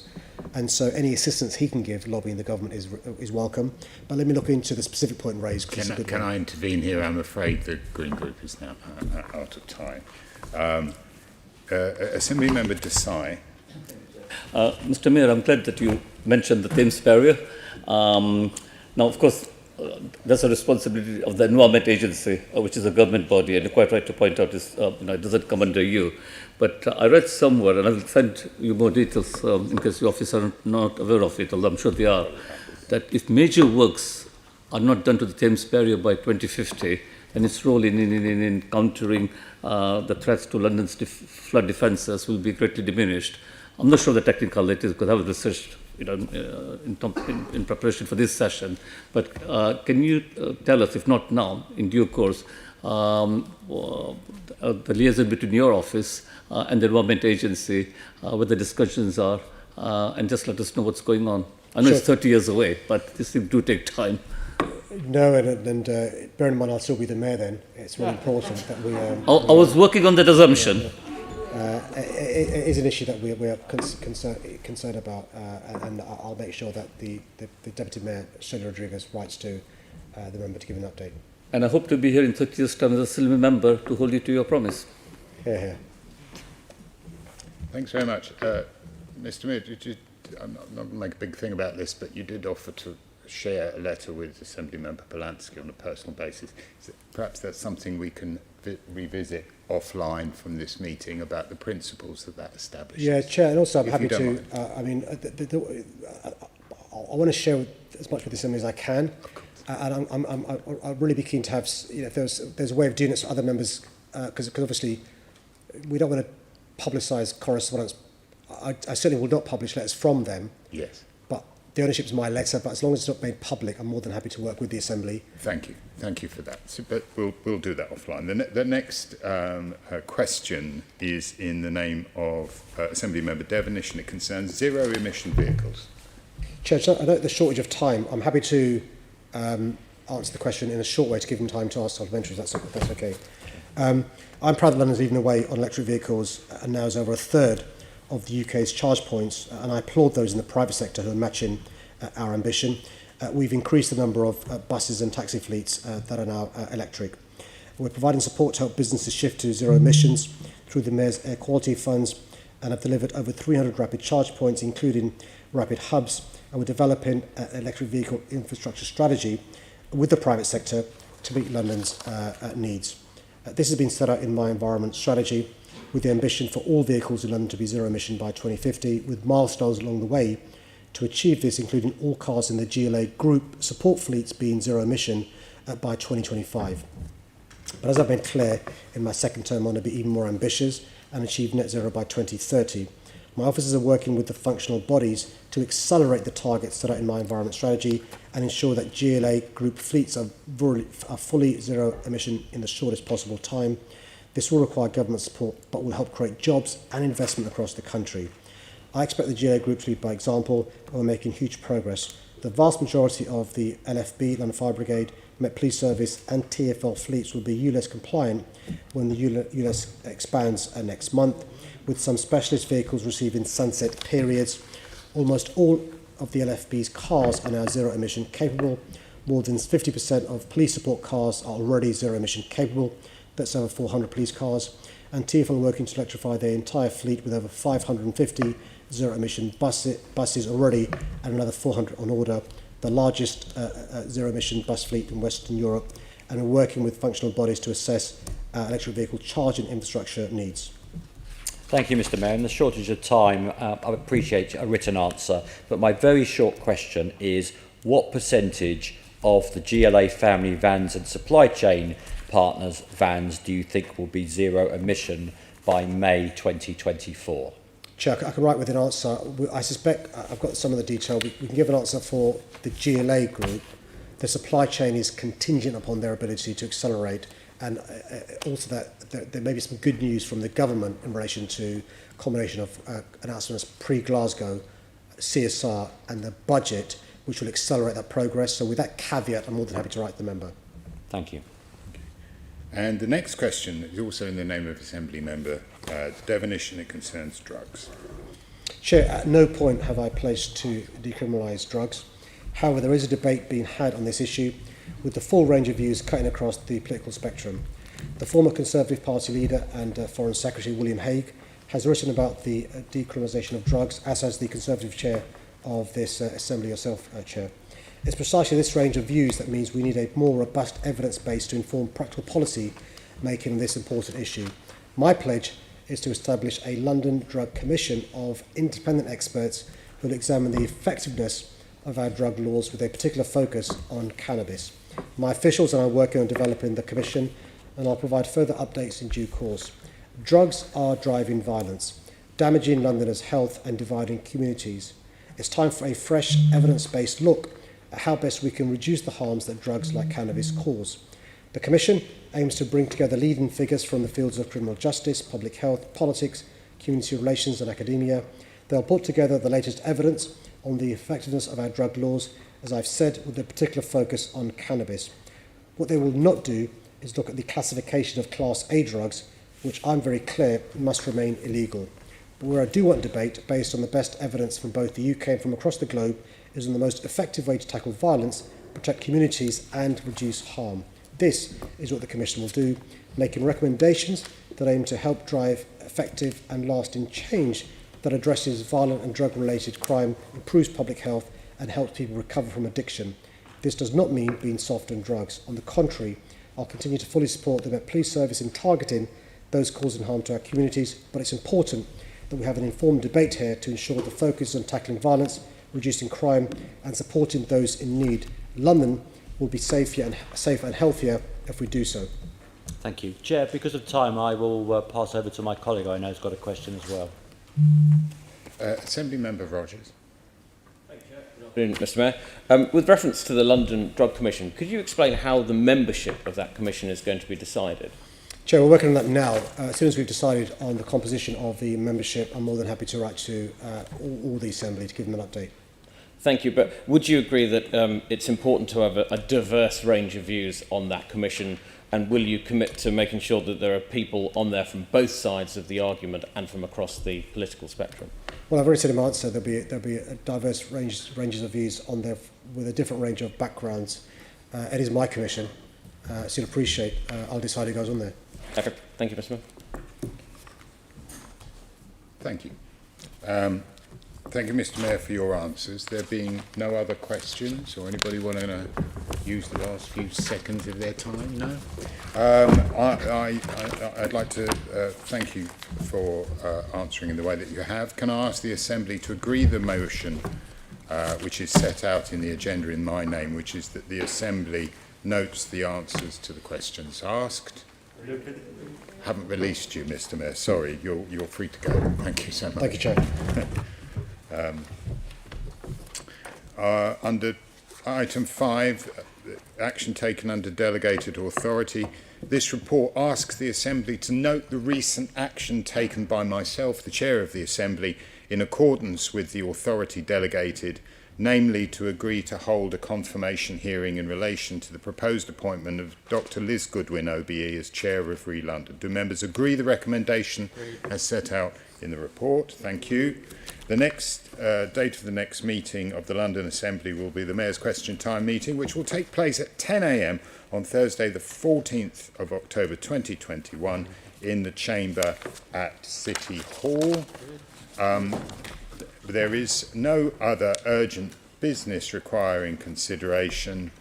So thank you very much. And I'm on holiday tomorrow, so really looking forward to that being over. Cheers. Thanks.